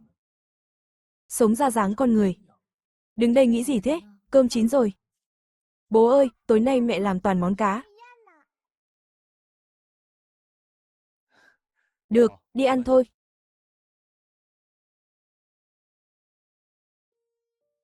Tâm thư gửi đến những người bạn thân thiết của Bình luận phim Channel. Chào mừng các bạn đến với Bình luận phim Channel, nơi chúng ta cùng nhau bước vào những câu chuyện đầy cảm xúc, xuyên qua không gian và thời gian, khám phá những thước phim trùng sinh, xuyên không, tình cảm và cả những triết lý sâu sắc về cuộc đời. Mỗi bộ phim là một chuyến hành trình, đưa ta đến với những ký ức hoài niệm, những khoảnh khắc nuối tiếc, để rồi từ đó ta trân trọng hơn hiện tại và hiểu rõ hơn giá trị của những điều bình dị quanh mình. Đó có thể là câu chuyện về một người quay trở lại quá khứ để sửa chữa sai lầm, hay một vị thần y xuống núi cứu giúp thế gian, hoặc những mối tình đầy trắc trở nhưng đậm chất nhân văn. Chúng tôi tin rằng điện ảnh không chỉ để giải trí, mà còn là những bài học cuộc sống, là tấm gương phản chiếu tâm hồn, giúp mỗi người tìm thấy một phần bản thân trong từng câu chuyện. Và trên hành trình này, sự đồng hành của các bạn chính là động lực lớn nhất để chúng tôi tiếp tục sáng tạo và mang đến những nội dung chất lượng nhất. Cảm ơn tất cả những khán giả thân yêu đã luôn ủng hộ, lắng nghe và chia sẻ cùng Bình luận phim Channel. Hãy tiếp tục cùng chúng tôi khám phá những câu chuyện hay, để mỗi video không chỉ là những thước phim, mà còn là những cảm xúc đáng trân quý trong cuộc đời. Trân trọng, Bình luận phim Channel.